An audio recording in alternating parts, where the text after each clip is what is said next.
the great and glorious Northern Wall. Just yesterday, life here was peaceful. But overnight, everything changed. Instead of tranquility, there was the din of attackers who had come to destroy everyone. Every house was engulfed in flames. The attackers decided to destroy every inhabitant of this glorious place. In just one night, a joyful life turned into hell. The villains destroyed ordinary people who had no weapons to defend themselves. Everyone hoped that someone would come to their aid. But the more people were killed, the less hope there was for salvation. Every second of the horror seemed like an eternity until the people heard the clang of swords. Hope began to return to the people. Finally, someone had come to protect them.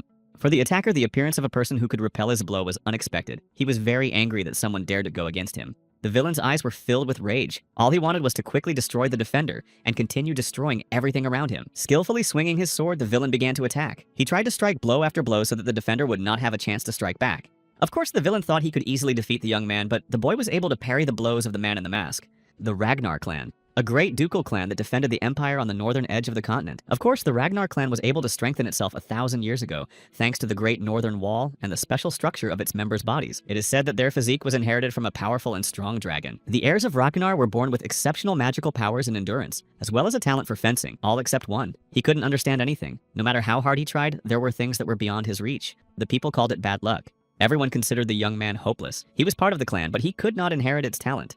The man decided to take off his mask to reveal his face. He seemed to be mocking the young man. It would also be bitter for him, the man said to the very young Theo. Theo looked at the man in surprise. It was Rondon. The young man was very curious to know why Rondon had done this. Rondon decided to explain to Theo how sad it was to watch the young man train every day. Theo trained tirelessly, even though he knew he had no talent. Theo trained for a long time, but unfortunately it was all in vain. Rondon constantly mocked the boy. He told Theo that the nickname Ragnar the Dimwit suited him very well. Upset and angry, Theo decided to remind Randon that he was the one who suggested he become the young man's fencing instructor to teach him all the useless tricks. Theo did not hold back his anger. Why did Randon teach him so that he could betray the palace of the Trojans? And all this for the sake of scoundrels. But Randon couldn't understand why young Theo blamed him for everything. Didn't the young man understand that it was all his fault? Rindon seemed to be mocking the boy. He lifted Theo's head and asked him to look at the Palace of Roses, which was engulfed in flames. He decided to ask Theo why his family had died, but then one of the scoundrels placed the body of his mother in front of Theo. Rendon continued to speak. Why had the young man's mother died? All because Theo was a weak-minded wrangler in a clan based on the power of the strong. The boy looked at his mother with pity and despair. Everything seemed to freeze inside him. But Rendon considered the boy to be the weakest. Theo was enraged by the words and actions of the scoundrels. Without thinking twice, Theo grabbed his sword and lunged at Rendon. It seemed that Randon did not expect the attack at all. Randon was simply asked to kill the boy as quickly as possible instead of talking too much. Randon explained that he had simply been lost in his memories. He explained that he had almost finished with the boy. It was very painful for Theo to watch everything burn to ashes. He was unable to save anyone. It was painful to realize this. If only he had the talent. Everything could have turned out differently, but Theo Ragnar had been destroyed. After that, Theo's ability was activated. Return to the point of regression. Theo stood confused, not understanding what was happening. What a way to end today's lesson. It seemed like the boy needed a rest. The coach couldn't understand why Theo was confused. Theo himself couldn't understand what was happening, because he knew for sure that he had died. It was hard for the boy to believe that he was seeing Randon's ugly face in front of him. It seemed like Theo's whole life flashed before his eyes. A blue screen appeared in front of Theo with a task. The boy looked at the screen in confusion. His first task was to hit Randon in the face. Theo didn't understand what was happening or why he had been given such a task. It seemed to the young man that Randon couldn't see the screen. Randon himself still didn't understand what was happening to Theo. Everything was unclear, but Theo believed that this was a gift from above. God had given the young man the opportunity to vent all his frustration before he was forgotten. So Theo decided to complete the task and punched Randon in the face. It was unclear why the dream seemed so realistic, and Theo's punch was so weak. Randon couldn't understand why the young man had decided to hit him. Randon was enraged by Theo's actions, so he struck back hard. Training was over for the day, so he would continue next time. Not now. Theo continued to believe that it was a dream. But is it possible to feel pain in a dream? Randon understood the young man's irritation. The awakening ceremony was about to take place, but no matter how much Theo trained, there were no results. The awakening ceremony? Theo couldn't understand what Randon was talking about. Ragnar should use a sword, not his fists. Besides, Randon couldn't forgive his student for attacking his coach. Everyone constantly mocked Theo. The other students believed that the boy had no right to blame his coach when he himself was lacking in talent. The students thought Theo was very untalented. If he was only capable of a weak punch, then he had no place among the Ragnars. But Theo didn't care about the others' mockery. He couldn't believe he was feeling pain. All the sensations were real. Finally, Theo realized that these were not memories or a dream. Everything that was happening was real. The awakening ceremony took place 10 years ago. It turned out that Theo had returned to the time when he was only 17 years old. It was hard to believe that such a thing was even possible. A blue screen appeared in front of Theo again with a message saying that the boy had successfully completed the training task. As a reward, the young man would receive Ragnar's talent. Theo had always dreamed of having a talent, so he accepted the reward without hesitation. A bright light enveloped the young man's body. Now, Theo also had a talent. All of Theo's characteristics would increase at a rapid pace. It was all exciting but also confusing. Theo had many questions, but he did not yet have the answers. A new task began, the Palace of Roses. It was a warm summer day. The sun warmed the earth with its rays. Theo still found it hard to believe that he could see the palace intact again. Everything seemed quite strange. Some admired the beauty of nature, others trained, and Rondon, as always, talked about Theo's successes. Rondon had never met such talented students. But that was why Rondon was in the palace, to teach Theo everything he knew. Rondon was confident that in 5 months he could make Theo strong enough for the awakening ceremony. Lady Cecilia Rangar of the Palace of Roses. She believed that Rondon could make Theo stronger, and that the young man would soon be able to show good results. Cecilia gave Randon a bag of money and asked him to pay special attention to Theo. Of course, Randon assured Cecilia that he would train with Theo day and night. But Cecilia just smiled sweetly and assured Randon that she had no doubts about Theo. It seemed that Randon was only interested in money. He didn't train Theo very well and didn't devote enough time to him. Randon believed that all failures could be attributed to a lack of talent. Randon believed that the Rangar family would not be around for long. He decided to see how much Cecilia had paid for Theo's training this time. The payment was quite good this time. A sly smile appeared on Randon's face. He believed that Theo had secured a bright future for him. Randon decided to simply profit from the boy's lack of talent. Theo ran down the hallway toward Randon. At first, Randon thought the boy wanted to hit him again, but Theo ran past him. Theo hurried to his mother's room. He just wanted to see her again. Cecilia looked at Theo in surprise. His behavior seemed strange, but Theo didn't care how he looked. He just hugged his mother. Tears rolled down Theo's cheeks. Cecilia didn't understand why her son was crying. Maybe training had been hard, but Theo had finally realized that he had really gone back 10 years in time. Theo looked at his mother, but before his eyes stood that terrible day when Rondon destroyed the entire Rangar family. Theo had only one option. He had to change the future. Theo understood perfectly well that he was weak and had nothing to offer. But if the secret message was true, then Theo had every chance of becoming stronger. Strong enough to survive the futile battle for the throne. And also strong enough to take revenge on the villain Randon. But first, Theo had to complete his second training quest. The boy had to improve his body. Theo's great desire to take revenge on Randon tore him apart from within, but the young man understood that his body was weak, so he had to focus on improving his strength. In his past life, Theo was part of the Black Snow Intelligence Agency, but due to his lack of abilities, he was demoted to the team of informants. The elixir of the Emperor's Bloody Sword. This potion greatly strengthens the body. The meaning of this potion will be revealed in the future in a secret manual, but the most important thing will be the resumption of the extreme training that Theo had abandoned. For one reason only, lack of talent. As soon as the sun rose, Theo immediately began his training. Now he could do anything, because Theo had Ragnar's talent. The message turned out to be true. The students looked in amazement at Theo, who was running in circles without stopping. They found it hard to believe that this was the same boy who, not long ago, couldn't even run a single lap. Theo kept telling himself that he would run as much as he couldn't before. He would also swing his sword like he couldn't before. Theo was able to improve his physique by 65%. He had just a little left to complete the quest. Now Theo would be able to become truly strong. Theo trained hard day and night. He was highly motivated to learn by thoughts of revenge against Rendo. Evelyn Nerville was the manager of the 4th training ground. She constantly watched Theo, who had been training without sleep for several days.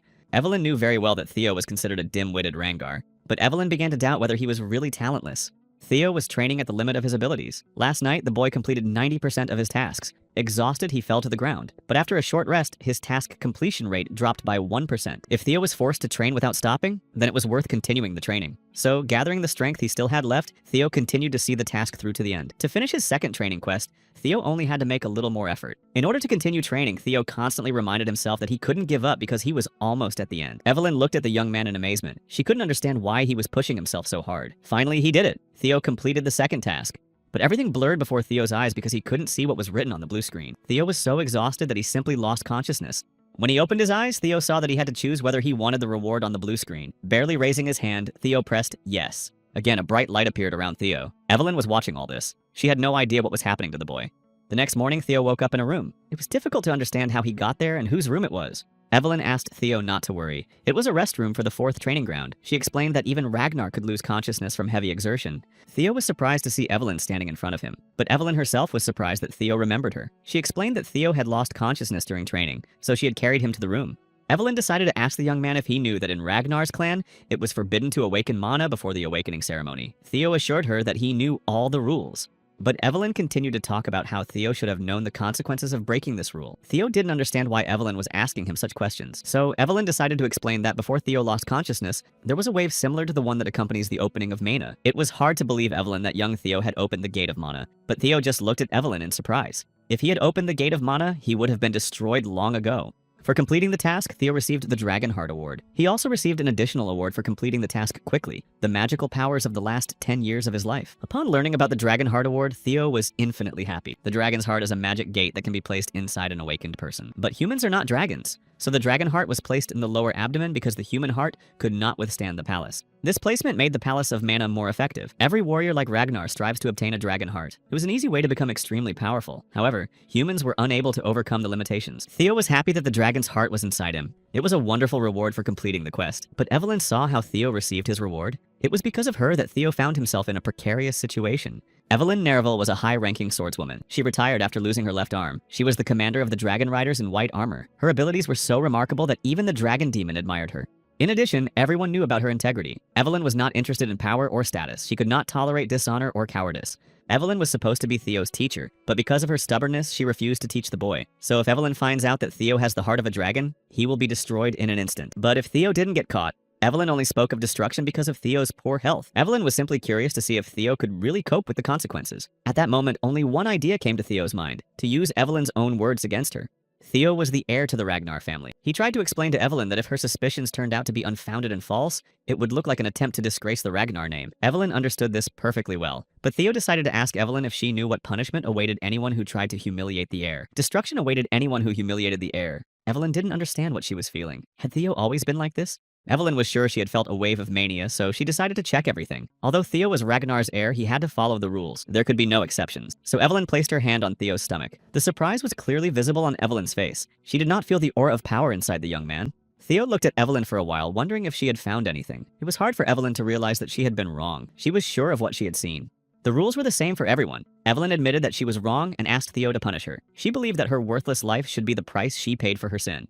Theo understood that the dragon's heart was different from an ordinary heart. The existence of the dragon's heart was completely controlled by its owner. Theo was able to hide his heart at will. Moreover, a human's possession of a dragon's heart would only be revealed after several years. So Theo could remain calm. No one could find out about his secret.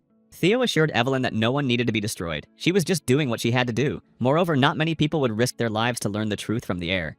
The young man understood perfectly well that Evelyn was one of the strongest, so he decided to explain before leaving. The ban on awakening the Chamber of Mana before the ceremony was imposed to prevent it from overflowing. It warmed Theo's heart that Evelyn was simply worried about the chamber being overrun by the villain Ragnar. Theo thanked her for her concern and left. Evelyn sat on the floor for a while, staring in amazement at the open door. It was hard for her to comprehend what had happened in the last few hours.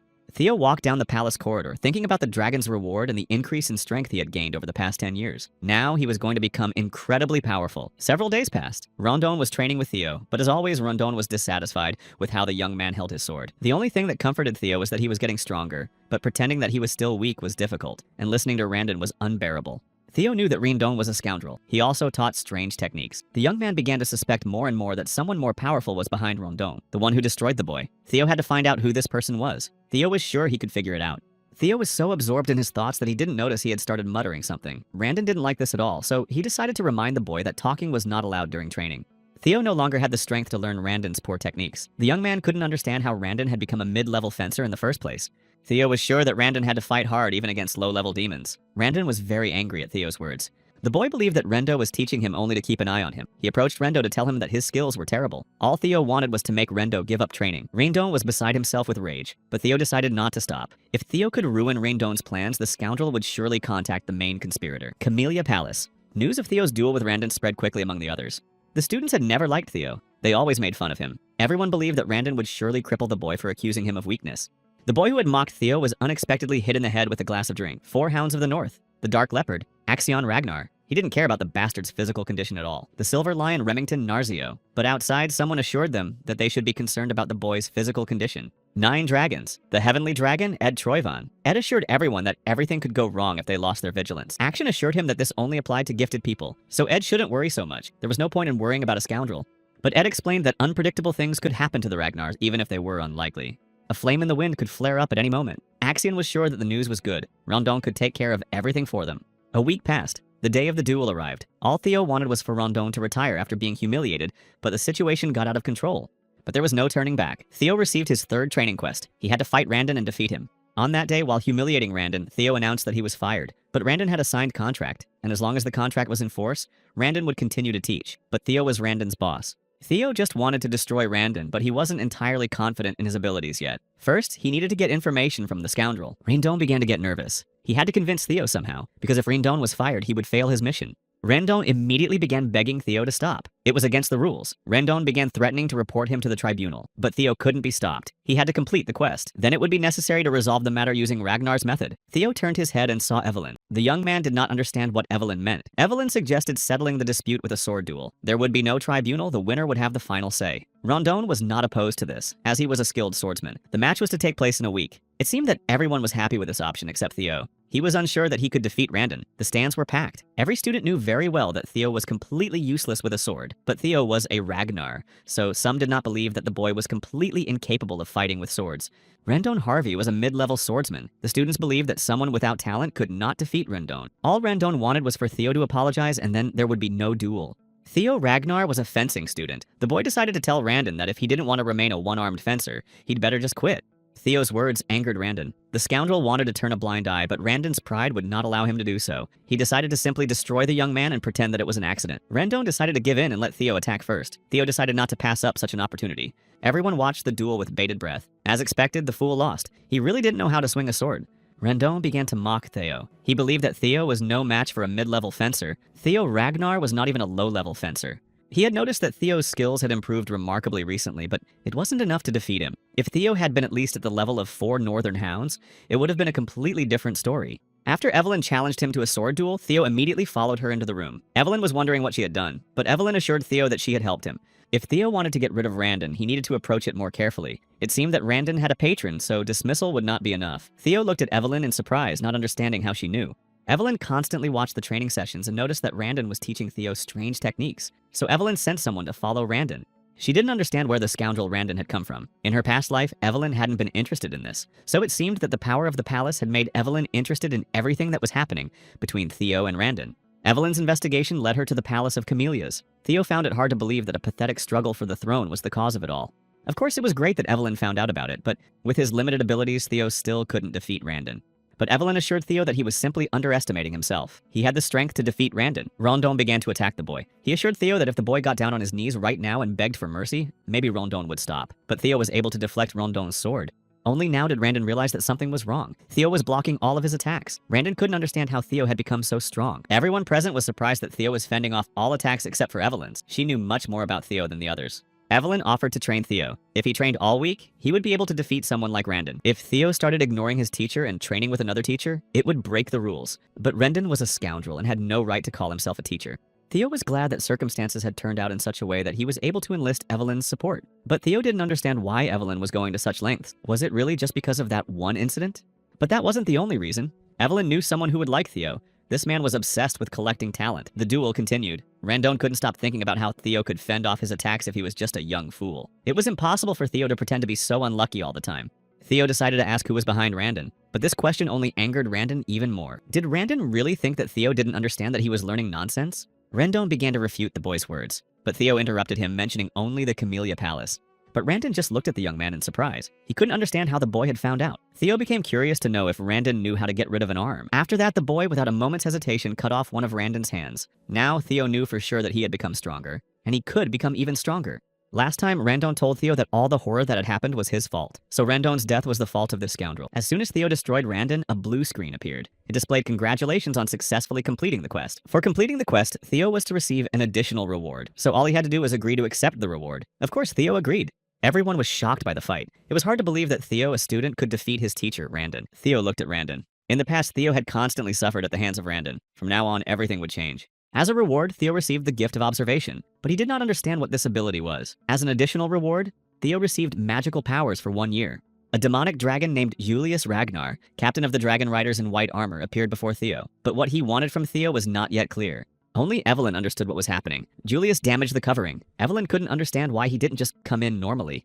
Theo looked fearfully at Julius as he approached him. At that moment, Theo desperately wanted someone to explain what was happening and what he had done. Julius began to praise the boy and said he was surprised that the student had surpassed his teacher. Of course, Julius considered destroying a teacher disrespectful, but knowing Randon's actions, he clearly deserved it. Theo continued to look at Julius in amazement.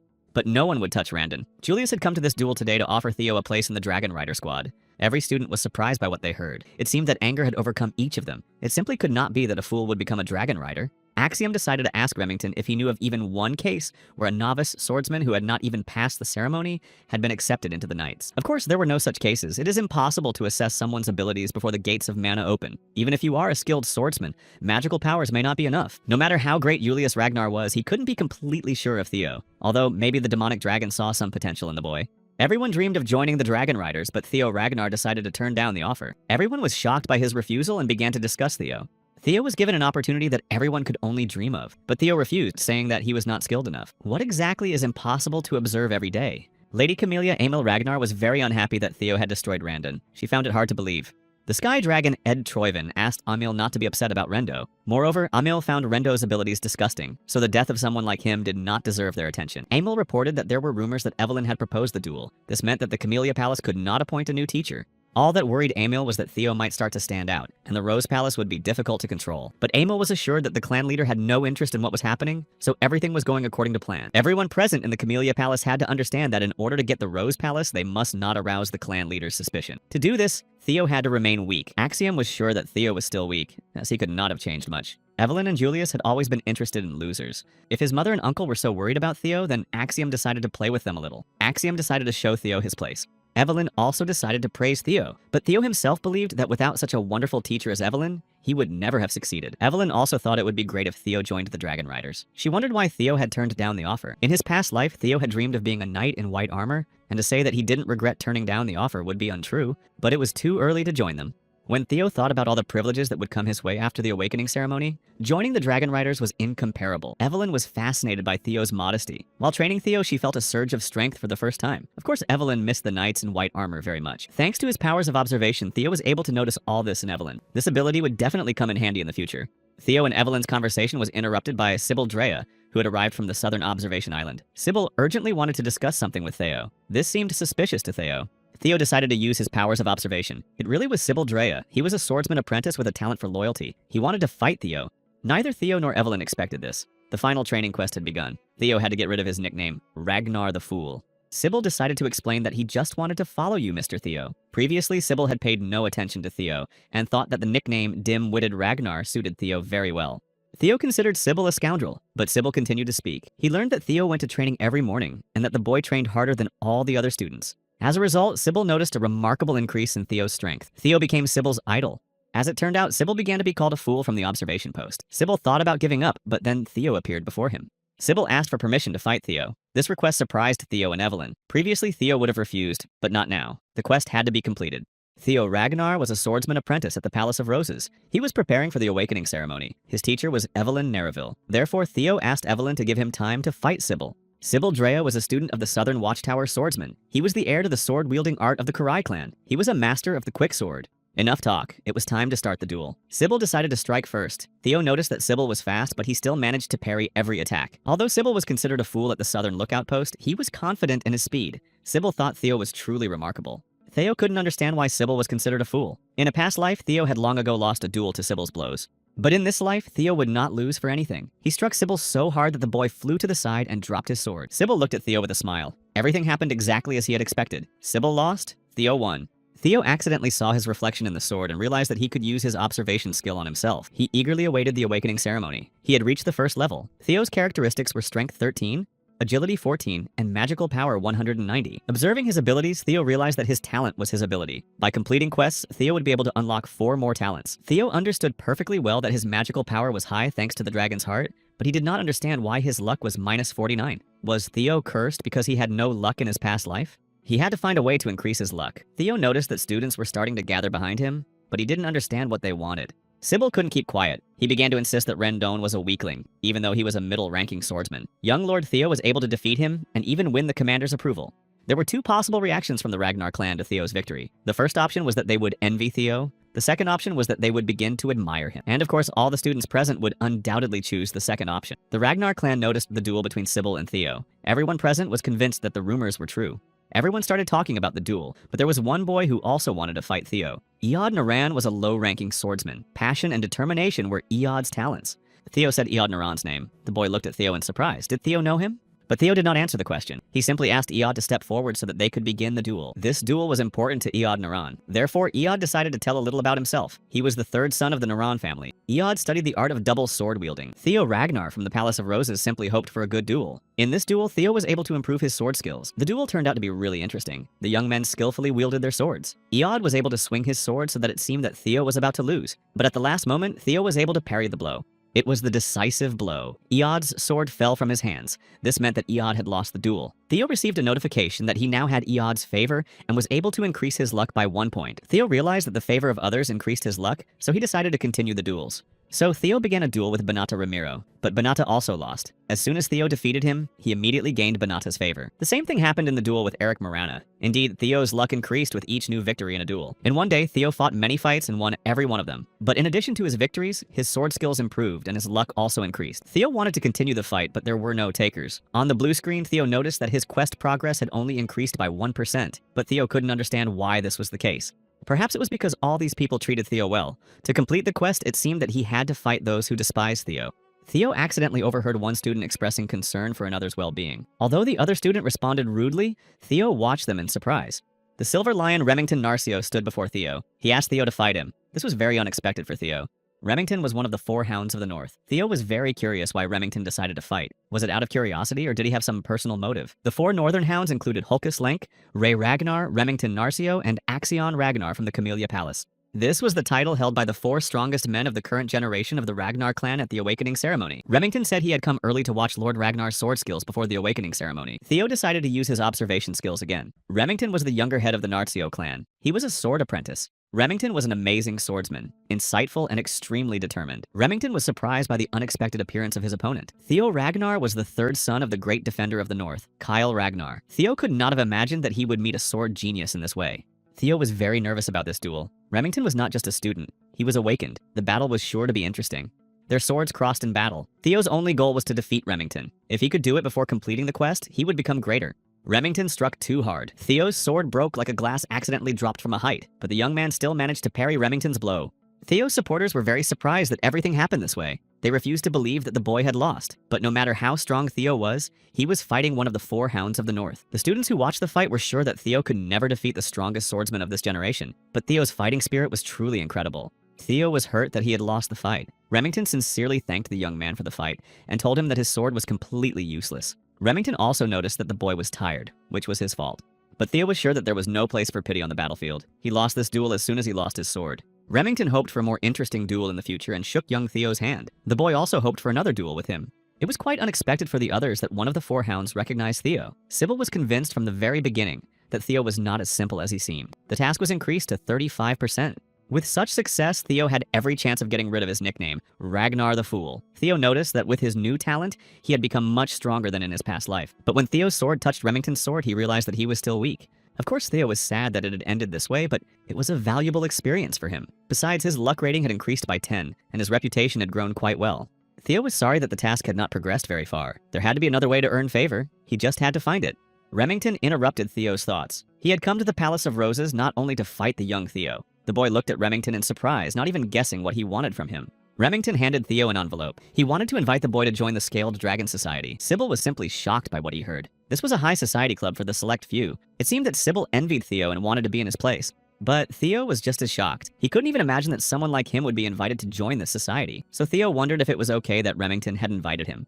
This question confused Remington. He believed that Theo was truly more suitable than anyone else, especially since this was not just any group. Theo's peers were also candidates for the Awakening ceremony, so they also wanted invitations. Some students even cried when they heard the news. Theo didn't understand why Remington invited him, but Dragon Society was centered around Axion. There were quite a few scoundrels there who were just waiting for a chance to destroy Theo. It was the perfect opportunity to complete the task. Moreover, it was a great idea to learn more about Axion and the Camellia Palace. So Theo decided to agree and accepted Remington's invitation. Everyone present was surprised that Theo had been accepted into the Society of the Scaly Dragons.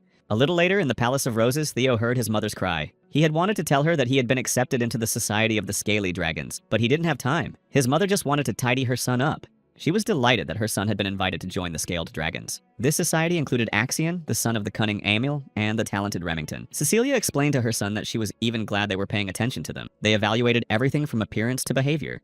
Of course, Cecilia knew that Theo's manners were perfect, but his clothes and behavior left something to be desired. But Cecilia could help Theo with that because she used to be an actress and knew perfectly well how to behave in society. Cecilia was happy to help her son. Theo was the illegitimate son of a commoner. Cecilia always felt guilty for giving her son such a title, even though it wasn't her fault. Of course, Theo could imagine how difficult it was for his mother to live in the cold clan of Ragnar with such an unfortunate son. Cecilia believed in Theo. She knew that her son could do anything. Theo assured his mother that they had nothing to worry about. He simply knew that he would destroy the society. 2 weeks passed. The day of the banquet in the Society of the Scaly Dragon arrived. Of course, Theo was also invited to this banquet. Theo was accompanied to the banquet not only by his mother but by the entire palace. Cecilia had indeed managed to clean up her son in the last 2 weeks. Standing in front of the palace was not a rowdy boy but a truly respectable lord. Remington was shocked by Theo's appearance. He didn't even immediately realize that it was young Theo. The boy smiled sweetly. Theo thought Remington was just joking. But Remington was sincere. Theo had not only grown taller, but he had also gained some muscle. This was the result of 2 weeks of intense training. Remington came to the Rose Palace every day for 2 weeks to train with Theo. The boy thought they had become friends. Theo also trained constantly with other students who were imitating the young Theo. Evelyn just wanted to teach the young boy, but someone was always interrupting their training. She couldn't understand how it had come to this. Theo, as always, was lost in his memories and thoughts. But Remington interrupted his reverie. It was Theo's first time attending an official banquet, so Remington decided to calm the boy down and assure him that everything would be fine. Although Remington's friend Axion was very unpleasant, but it was the same Axion who had invited Remington to meet with Theo. Remington was very hopeful that the young man would be sensible. Remington also said that today's banquet was organized just for Theo. The boy was surprised that it was actually Axion who invited him, not Remington. Everything was going perfectly. Theo knew for sure that he was not expected with open arms. Axion Ragnar, one of the 4 hounds of the north, was indeed a very unpleasant person. He despised Theo and considered him his new toy. Finally, they arrived at the banquet. Theo didn't really know how today would go or what to expect from Axion. Theo stood near the Camellia Palace and just stared at it. He knew that behind these walls were those who had sent Randon to interfere with Theo's training, those who had destroyed his mother's Rose Palace and then Theo himself. Action was supposed to come out personally to greet Theo, so he had to wait for them at the entrance. Theo guessed that Action had invited him only because Theo had proven himself. That meant it was time to ruin Theo's life. But Axion knew nothing about Theo, just as he didn't know that the boy also had a plan. In one of the windows, Theo noticed a blue light. Could it be the light from the task? Remington explained that everything was right inside the Camellia Palace. Theo walked a little faster. Behind him, he heard Remington scream. Something fell out of the window and landed right on Theo. Remington was seriously afraid for the young man. It was pure torture. Theo assured Remington that everything was fine, but Theo knew very well that in his past life, he would hardly have been able to dodge it. Remington started yelling at whoever had done it. Theo used his powers of observation. What he saw pleasantly surprised him. As it turned out, Remington had nothing to do with what had happened. He was just as shocked as Theo. Axion appeared behind Theo. He asked him not to be angry and to consider it just a brotherly greeting. Theo didn't waste any time and immediately used his powers of observation. Action was Theo's peer. His title was Dark Leopard. Action was also a sword fighter. His talents included madness, excellent sword skills, and Action was a cruel man who wanted to play with his new toy. Theo simply smiled and thanked him for his hospitality. Axion was shocked. This was not what he had expected. Theo said that he had been looking forward to tonight's banquet. Action also smiled at Theo. He thought the young man had become even more amusing since they last saw each other. The other guests were very unhappy with Axion's decision to invite Theo into their society, even if he was from a higher branch of the clan. But inviting a weirdo into Dragon Society was too much. Although Theo looked pretty good, everyone understood perfectly well that Theo was just a toy for Axion. Remington decided to apologize again for the boy's behavior and explained that they had never behaved like that before, but Theo assured him that nothing terrible had happened. On the contrary, he was grateful to them. Let them gossip. The time would come when Theo would take revenge on everyone. Theo noticed the blue light again. He was sure that it was a task, but how could he get into the room to see? Axion appeared before Theo again. With a smile on his face, he decided to ask if Theo was enjoying the banquet. Axion also decided to apologize for his behavior. In reality, Theo had never liked Axion, but he had a plan that he had to stick to. So, smiling at his enemy, he assured him that everything was fine and thanked him for the invitation. But that wasn't enough for Axion. He approached Theo, hugged him, and asked again if the young man accepted his apology. Theo just looked at Axion in surprise. He pretended not to understand what apology he was talking about if it was just a greeting. At first, Axion looked at Theo in surprise, then laughed loudly, assuring him how much he had changed and how funny he had become. The other boys looked at Theo with envy. They considered him worse than them. Although the young men were Ragnars, the gap between them was very noticeable. The envious young men believed that it was not worth comparing the noble clan of the Troivons from the east with a random woman who had appeared out of nowhere. But they couldn't understand why Remington cared so much about him. But if you think about it, Remington also had strange family roots. The mention of his family made Remington very sad. He asked the others to watch what they said. Talking about Remington's family was forbidden. Theo wanted to watch a little longer but changed his mind. He wanted to say hello to his new friends. Approaching the table, Theo took a bottle of wine. Everyone around thought that Theo just wanted to pour the boy some wine. For a few seconds, Theo just stared at the boy. The boy did not understand Theo's behavior. Had he said something wrong? Theo simply swung and hit the young man in the face with the bottle. Not only those present at the banquet were in shock, but Theo himself. But time cannot be turned back, and what is done is done. The boy got up and after calling Theo a freak, lunged at him. But Theo was enraged by what he had been called. He easily struck the boy again. Theo had only greeted him, but the young man immediately started throwing punches. Those present at the banquet began to doubt that Theo was weak. The fourth task was 43% complete. Remington knew that young Theo would never have done such a thing. Only now did Remington realize that Theo had decided to stand up for him. Theo had greeted the boy, and now he wanted to say goodbye to him. Theo broke the boy's arm. After that, his task was 58% complete. He wondered if anyone else wanted to say hello to him. 4 boys took out their swords and pointed them at Theo. Theo was supposed to die for attacking the young boy. Everything was going according to Theo's plan. This boy was the 3rd master of the Hanavi clan, Jan Hanavi. Now Theo understood everything. He was one of the 6 allies of the Ragnar clan, the Hanavi clan. Of course, these guys weren't just going to sit there and watch while Theo acted like a fool. But Theo told them that dogs like them had no right to demand the destruction of Theo Ragnar. Theo assured them that he would not tolerate such disrespect. But would the boys be able to deal with the consequences of their words? The guys felt pressure, but they didn't understand where it was coming from. Each of these young men began to doubt that this was the same worthless Ragnar. Although, to tell the truth, Theo was the direct heir to the Ragnar clan and a candidate for the throne. Moreover, Ragnar was the ruler of the north and the head of the 6 snow clans. Threatening to destroy one of the heirs was a sin for which the destruction of an entire clan was a trifle. Previously, this did not apply to Theo, but not now. The boys thought it would be better to apologize to Theo, but Theo himself thought it would be better to destroy them. Perhaps this scene would have continued for some time if 4 boys had not been killed with a single blow. Evelyn seemed to have decided to come to the aid of her student. Theo was very grateful to Evelyn for her help. He could now calmly play all his trump cards. Julius was not slow to act either. Opening a bottle of wine, he immediately started talking to Evelyn. There was a time when Evelyn said she would no longer take students, but for some reason she started teaching Theo. So Julius became curious about her new student. Until Evelyn left, Julius was always out on the street. Did he really have nothing else to do? Julius wanted Evelyn to be happy for him at least once in her life. He waited for her answer. Evelyn assured him that Theo had exceeded all her expectations. Evelyn assured him that Theo was the best student she had ever taught. Julius was surprised. Axion was also her student. Could Theo really be better than Axion? Evelyn knew exactly what Theo was capable of. That's why she was so confident in her words. Julius knew that people don't change that much. It seemed that Theo had simply been hiding his talents. But Evelyn found it rather strange that Theo, who had hidden his talents, was now displaying them so ostentatiously. Haste never led to anything good, and Evelyn knew that very well. She watched Theo. Evelyn had the feeling that someone was constantly pushing the boy. That's why she was worried about Theo joining the community of the Scaly Dragon. Julius felt that something was about to happen, but he didn't know what. Although maybe he was wrong about Theo. Before leaving, Julius asked Evelyn to talk to Theo about joining the Dragon Riders. He said that it concerned Evelyn as well. Had Evelyn really decided to leave just because she couldn't sit on a dragon? Julius wasn't satisfied with that. He wanted Evelyn to come back and take Theo under her wing. Evelyn began to think that Theo had noticed her following him. That was probably why he put on such a show. Maybe that was why he joined the Scaly Dragons. She shouldn't have started worrying about him. But Evelyn still couldn't figure out when Theo had realized. This young man seemed unpredictable to Evelyn. Theo explained to Evelyn that he had known everything from the moment he got into the carriage. Evelyn just looked at him in surprise. Theo explained that he had a 6th sense. Anyone who possessed the heart of a dragon could easily sense the energy of others. But in front of everyone in the hall, Theo pretended to be surprised by her appearance. Evelyn revealed something that shocked everyone. Many of those present showed disrespect to the candidate for the throne. Those who showed disrespect had to be punished somehow. According to the rules of the clan, those who showed disrespect to the heir were to be destroyed immediately. Since they were just children, Theo decided to punish them by cutting off one of their hands. The young men begged him to stop and not do this. One of them approached Axion and asked him to save him, but he refused, explaining that it was just a greeting. Axion could never have imagined that he would meet Evelyn under such circumstances. Evelyn simply greeted him. Axion realized that Theo had done everything so that even he had no right to speak ill of him.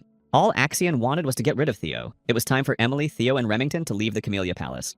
Theo told Axion goodbye and said he had fun. Remington seemed a little afraid of Theo. The 4th training quest was successfully completed. All the training quests had been successfully completed. Now no one could call Theo a dim-witted Ragnar anymore. Of course, Theo was happy to have completed the tasks, but the real revenge was yet to begin.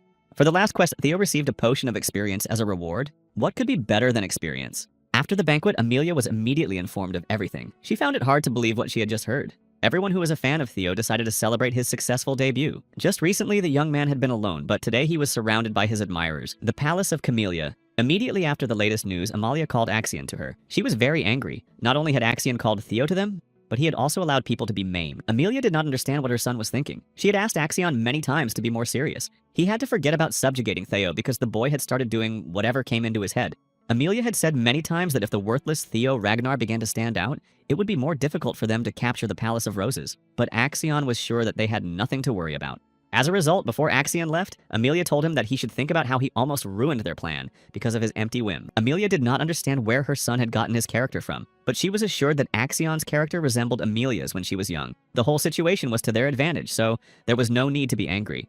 The Palace of Roses was part of the clan leader's harem, so capturing it was certainly difficult. Although the leader was not particularly interested in the gathering of scoundrels, he still provided them with financial support. All these scoundrels needed was proof. Fortunately for them, Theo caused a commotion at the Scaly Dragon's banquet. Theo slowly but surely became a representative of the Palace of Roses. Therefore, all that remained was to use this childish game as an opportunity and bring Theo to justice according to the laws of the clan. Amelia was surprised by such a wonderful plan. Amelia was very worried that Theo's rapid rise in power would draw the attention of the Rose Palace and ruin all their plans. But the new plan was better. Thanks to it, it would be easy to conquer the palace of the Trojans. Amelia was curious about only one thing: how much time was needed to prepare. But she was assured that everything was already prepared. Tomorrow morning, they would hear wonderful news. Remington could never have imagined that Theo would stand up for him. Theo did not understand what he was talking about. Remington explained that he was talking about the community of scaly dragons. Theo looked at him in surprise. Could Remington have gotten drunk on juice?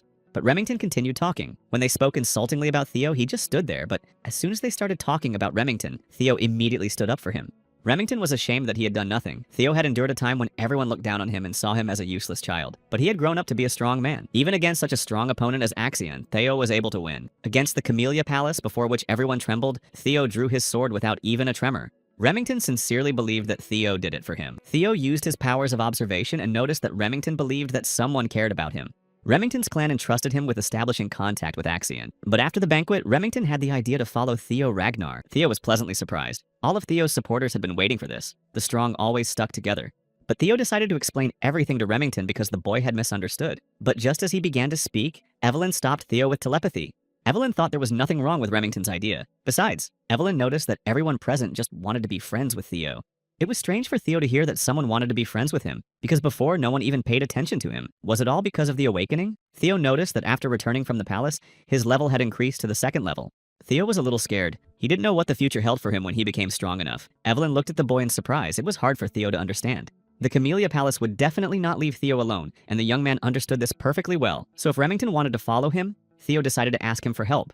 The boy really liked that Theo called him Remy. Of course, Remington would be happy to help Theo. Theo explained that a war for the throne between him and Axion was about to begin. Hard times were coming. So Theo asked Remington to prepare for war.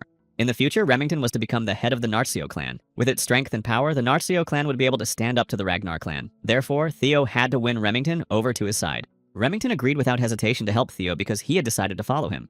The cozy evening was interrupted by uninvited guests, the Swords of Justice. They came to arrest Theo for intimidation, physical violence, and blackmail. Everyone was shocked by such accusations. Theo approached one of the Swords of Justice and began to examine the warrant. The warrant was genuine. The ink was still wet. It was immediately apparent that they were in a hurry. Remington and Evelyn stood there and watched in amazement as Theo was taken away in handcuffs. They wanted to help but didn't know how. The next morning, Cecilia was immediately informed that Theo had been arrested. Cecilia felt sick when she heard the news. She couldn't believe that her son had been taken away. Cecilia said she was fine and asked for an explanation of what had happened. They told her everything Theo was accused of. Cecilia really hoped that it wouldn't reach the council.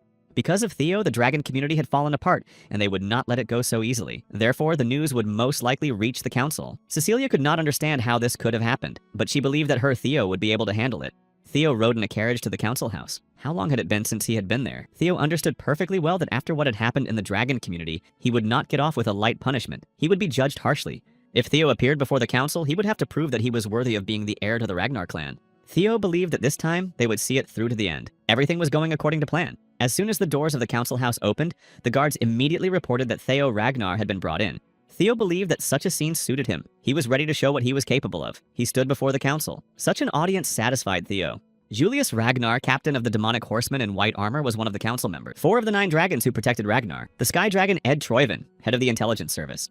In the past, Theo couldn't even look them in the eye. The graceful dragon Osa Ragnar, lady of the palace of flowering plums. The wise dragon Wolfen Ragnar, head of the council. Theo greeted the members of the council. He did not expect his first meeting with the head of the council to happen like this. Wolfgang didn't like half-breeds like Theo. You could see in his eyes how much he despised the boy.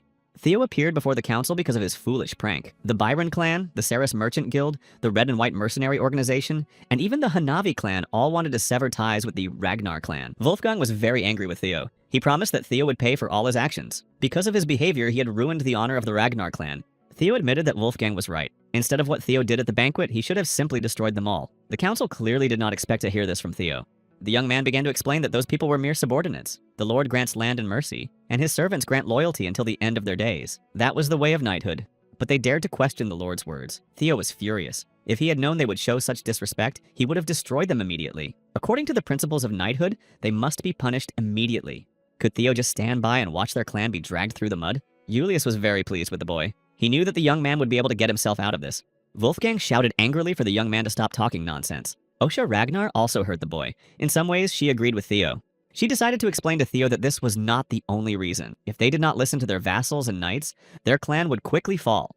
Because power alone was not enough to rule the world, Theo decided to remember Osha Ragnar's words. The Dragon Sword was the first female clan chief and the best swordsman in the north. The council hoped that Theo understood that a severe punishment awaited him, 3 months of imprisonment. But the awakening ceremony was to take place very soon. Wolfgang began to shout angrily at Theo to stop arguing with him. Osa Ragnar would allow him to participate next year. Thanks to the demonic dragon who stood up for Theo, his sentence was reduced. Ed, on the contrary, was delighted. It was even better this way. Such a sentence was a disgrace to the Ragnar clan. After the sentence, the Palace of Roses posed no threat, and it would be much easier to capture it. And if Theo started to contradict them, they would simply have to destroy him. And Theo objected. He did not agree with the punishment. The 3 council members looked at the boy with great surprise. Only Ed was happy about Theo's stupidity. Of course, Theo understood perfectly well what he was doing. He received the lightest punishment. To him, it seemed as if he had simply been scolded. Apparently, the demonic dragon had tried very hard. In the powerful Ragnar clan, Theo's words meant the beginning of war. Theo didn't need handouts from the council. In the end, history is always written by the victors. The main storyline was open, where Theo would be able to uncover many secrets of this world. The first quest of the storyline was the Path of the Air. The Ceres Merchants Guild is a secret northern branch. Evelyn and Rankton went to this guild on Theo's behalf. The Camellia Palace, ruled by the Troivens, will be destroyed. Theo was very lucky that he would not be alone in this war. The council was surprised by Theo's behavior. Wolfgang began to rage. How dare a little boy contradict the council? Wolfgang couldn't understand how Theo didn't realize that he was only making the situation worse. Had he really decided to declare war? Did Theo really believe that he could stand alone against all the clans? The council could not comprehend this decision. Of course, the council did not know what Theo knew. Because of the events of the past, the young man had no other choice. Moreover, Theo knew that in a situation where the forces were unequal, the Ragnar clan had the right to choose their opponent. Usually, when there was an appeal against a punishment imposed by the council, the dispute was settled by war. But in cases where one of the participants had a clear advantage, each side sent one participant to determine the winner in a sword fight. Each side sent one participant to determine the winner in a sword fight. This was a representative duel. It was almost immediately clear that Theo would be the representative of the defense. The other side would most likely be represented by Axion. Julius understood that if Theo fought Axion, he would lose in any case. So why offer an option where the boy could not be the winner, unless Theo had some kind of trump card up his sleeve? If Theo hoped that someone else would fight in his place, that would not happen. According to the law, a representative had to be chosen, and the duel had to take place in a week. The scoundrel Ed understood that Theo was up to something. The same thought crossed his mind as Julius. The boy would ask someone else to fight in his place, but Ed was sure that Theo would not run away from the duel. The head of the clan, Kyle Ragnar, entered the council chamber. He considered his son to be a quiet child, but he had seen how skillfully Theo manipulated people. Theo had changed a lot since his last meeting with his father. Every member of the council immediately stood up to bow to the chief representative of the Ragnar clan. Theo also bowed to the great dragon god, his father. At that moment, a blue screen appeared in front of Theo with quest number 1. It was about capturing the Camellia Palace and solving its secret. Now Theo understood what the light in the palace was. Theo did not expect his father to appear. He began to fear that all his plans could now collapse in this hall. Kyle asked Theo to stand up. When Kyle returned home, he learned new information about Theo. It seemed to him that Theo was in a difficult situation. Kyle also knew that Theo wanted to appeal the council's decision. Theo confirmed that this was indeed the case. Kyle then informed him that he had a difficult task ahead of him. Who would Theo choose to represent him? Without hesitation, the young man said that he had no one to represent him. He would fight alone. But Kyle immediately replied that Theo would lose the fight. However, until Theo tried, they would not know for sure. The boy told his father that no one would make him bow his head. Kyle was very pleased that his son had such a strong character. He spoke like a true Ragnar, but for Theo, the duel was just a decoy. He had no intention of fighting. Before Theo was arrested, he asked Evelyn and Remington to find evidence of collusion at the Camellia Palace. If they found evidence, Theo would be able to win without a fight. Kyle Ragnar decided to test his son with just one blow, but Theo looked at his father in confusion. He didn't understand what kind of blow Kyle was talking about. His father set a condition for his son. If Theo could withstand his single blow, Kyle would drop all charges against the young man. But Ed didn't like this idea. The clan leader's decision angered Ed, so he immediately shouted that this couldn't be done. A test with one blow meant recognition of strength. Ed knew that if Theo passed the test, he would gain the clan leader's recognition. But he considered Theo a weakling, so he doubted that the boy could withstand a single blow. But if Theo did survive, he simply couldn't allow that to happen. So Ed continued to talk about how vassals and knights had no right to doubt Theo. The rules said that it was a duel between representatives. Kyle glared at Ed and ordered him to shut up. If a vassal allowed himself to behave so insolently, he simply had to be gotten rid of. Kyle noticed that the demonic dragon was smiling. If he had something to say, let him say it. But Julius simply said that he hadn't seen Kyle so interested in something in a long time. The clan chief Ragnar looked at his son again and asked if Theo was ready to withstand a single blow. The young man had not expected such a turn of events. His plan had fallen apart. But Theo believed that such changes were for the better. He told his father that he dared not compare his father's blow to a war against vassals and knights. Kyle looked at Theo in surprise. Was he really refusing? Of course, Theo wasn't refusing the blow, he just didn't think it would be a fair reward. The forces were unequal. Kyle became curious about what Theo wanted.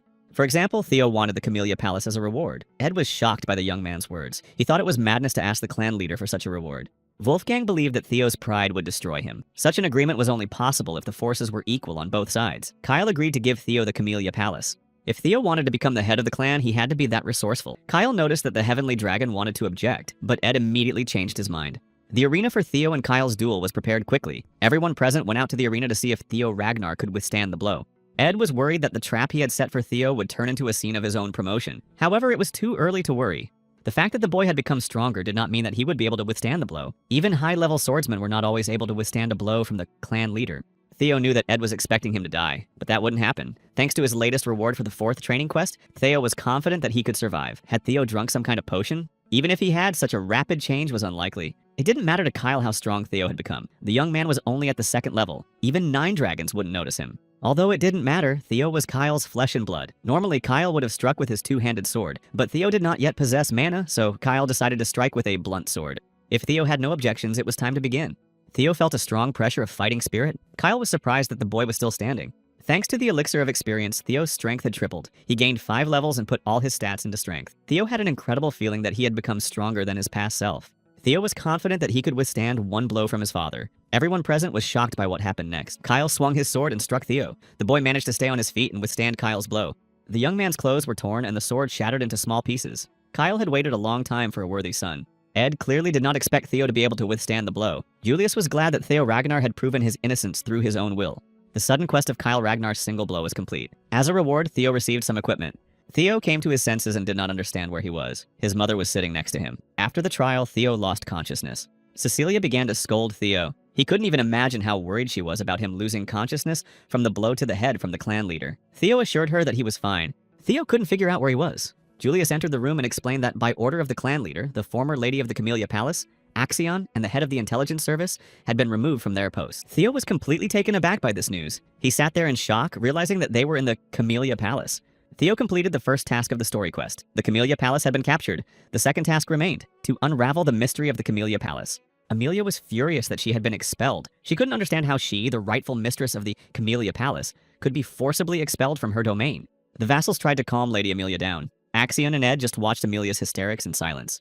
Ed told Axion that he must destroy Theo Ragnar. Axion explained that he had planned to cut off Theo's hands at the ceremony, but Ed explained that it was not his hands that needed to be cut off, but his head. Everything went wrong for Theo, but he liked the fact that he had taken control of the palace without using his trump card. In addition, Theo was delighted that after surviving a single blow, he was rewarded with equipment. Along with the inventory, Theo received a blue key that opened the dungeon. He knew that the key was for the door in front of him. As soon as Theo opened the door, he immediately noticed the dungeon behind it. Theo discovered the dungeon for the first time. Theo thought that this dungeon was a test. If he passed it, he would be rewarded with double the experience he gained in the dungeon. To make sure there was nothing in this dungeon, Theo decided to clear it out. The boy didn't want to lose the double experience, but he couldn't leave empty-handed. Taking his swords and shield with him, Theo set off for the dungeon. Theo wandered through the dungeon for quite a long time, but nothing interesting happened. Finally, Theo encountered a wolf. But this wolf was much larger than usual. This wolf resembled a demonic beast. The wolf attacked Theo.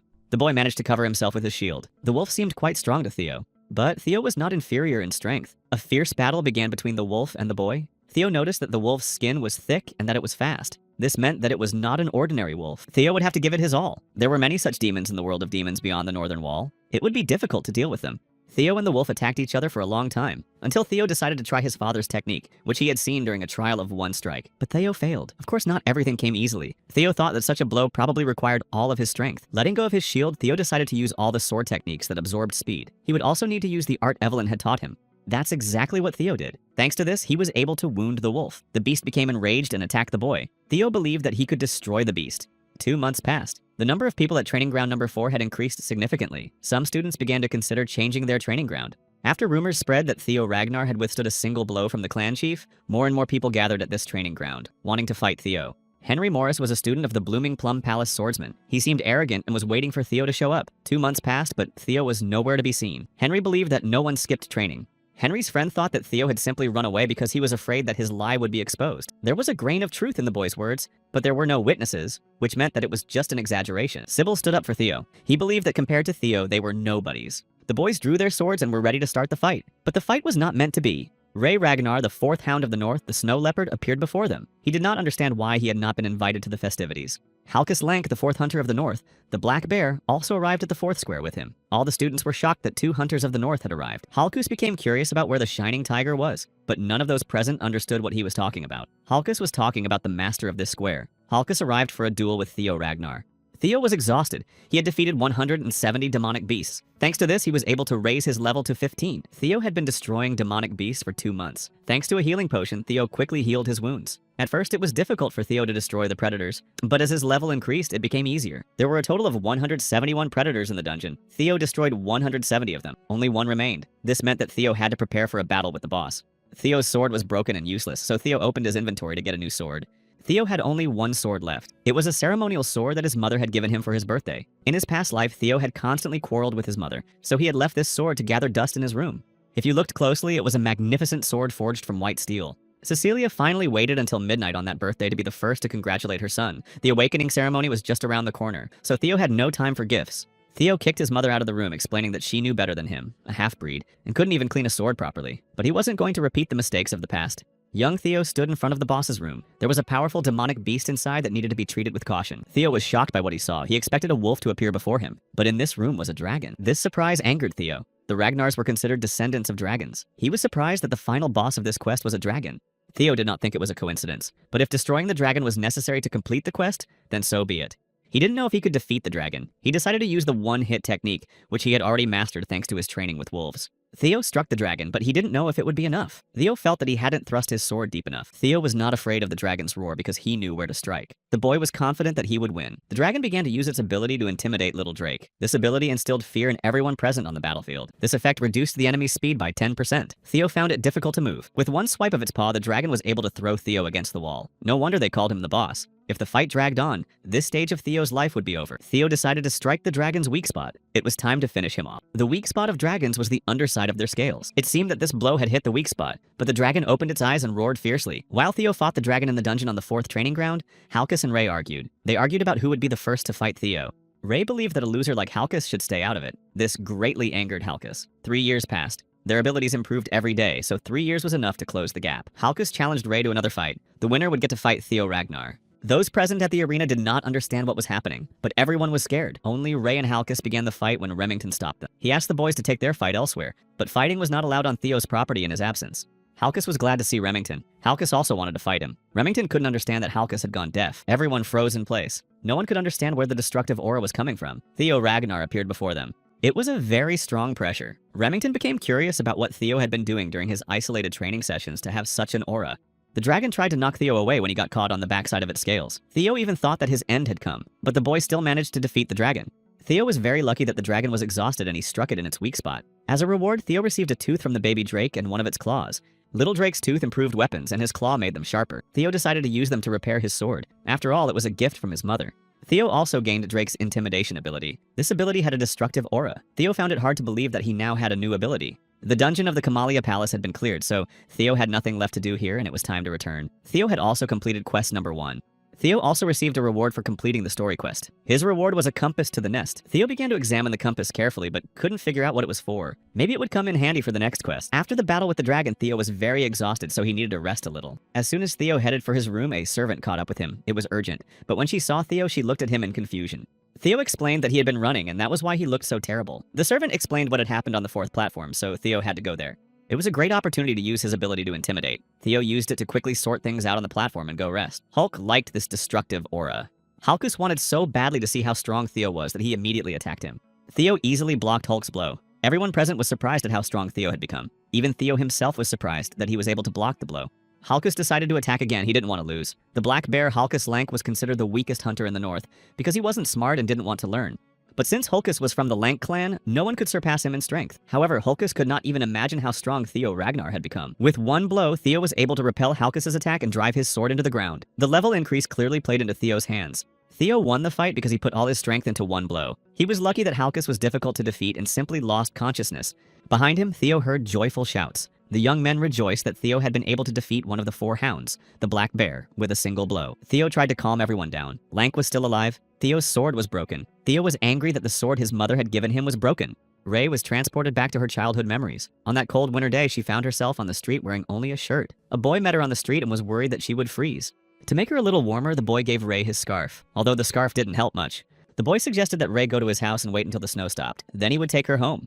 Ray smiled and decided to just leave. Remington was shocked. Ray Ragnar, who never smiled, had just smiled. That evening, the palace servants congratulated Theo on receiving the title of Brilliant Tiger. They believed that Theo deserved it. All this time, Theo had worked hard and gained great strength. It was worth continuing in the same vein because there was not much time left before the awakening ceremony. Theo's mother was very proud of her only son. She brought him shellfish that had been caught in the Icarius Sea, and then slowly fried in oil made only on a farm in the Finnish mountains. Cecilia fed Theo with a spoon as if he were a small child. Theo asked his mother to stop, but Cecilia did not seem to hear him. Although Theo began to get angry, he did not stop her. He remembered what had happened in his past life. Entering her son's room, Cecilia noticed a broken sword. She couldn't understand what had happened to it. Theo explained that the sword had broken during training. He was very sorry that his mother's birthday present had been destroyed. Cecilia was furious with whoever had made the sword. She had been promised that the sword could not be broken because it was made of white steel and black wood. Theo asked in surprise if the wood was from the jungles of Gaia. Yes, the wood was from there. Cecilia had been told that rare materials had been used to make the sword, but it seemed that this was a lie. Blackwood was an unusual plant that fed on metal. It was considered a rare material because it combined the flexibility of wood with the hardness of steel. Cecilia couldn't stop herself. She wanted an explanation and a new, even better sword for her son. But Theo assured her that there was no need. He would get another sword himself. But Cecilia refused. Finally, people saw Theo's value. Now, more than ever, they needed to take care of his appearance. Moreover, with less than a week left before the awakening ceremony, Theo needed a new sword. With so little time left, they had to leave immediately. But Theo didn't understand where they were going. Cecilia explained that they were going to the best smithy in winter, Basque's workshop. The Basque workshop was one of 3 armories in winter. The workshop's popularity was due to its production volume, which was similar to that of an entire factory, but that was not all. The main attraction of Basque was its owner. The intelligence service had given her a special rank. She became the holder of the title of Master Craftsman. She was known as the elven embodiment of capitalism, the demonic blacksmith, Curson. For Curson, the visit of Cecilia and Theo was a pleasant surprise. Theo never expected to meet a magician like Curson. How did Cecilia know about her? Curson looked at Cecilia and then said that the relationship between mother and child had ended when Cecilia decided to run away. Theo looked at Cecilia in confusion.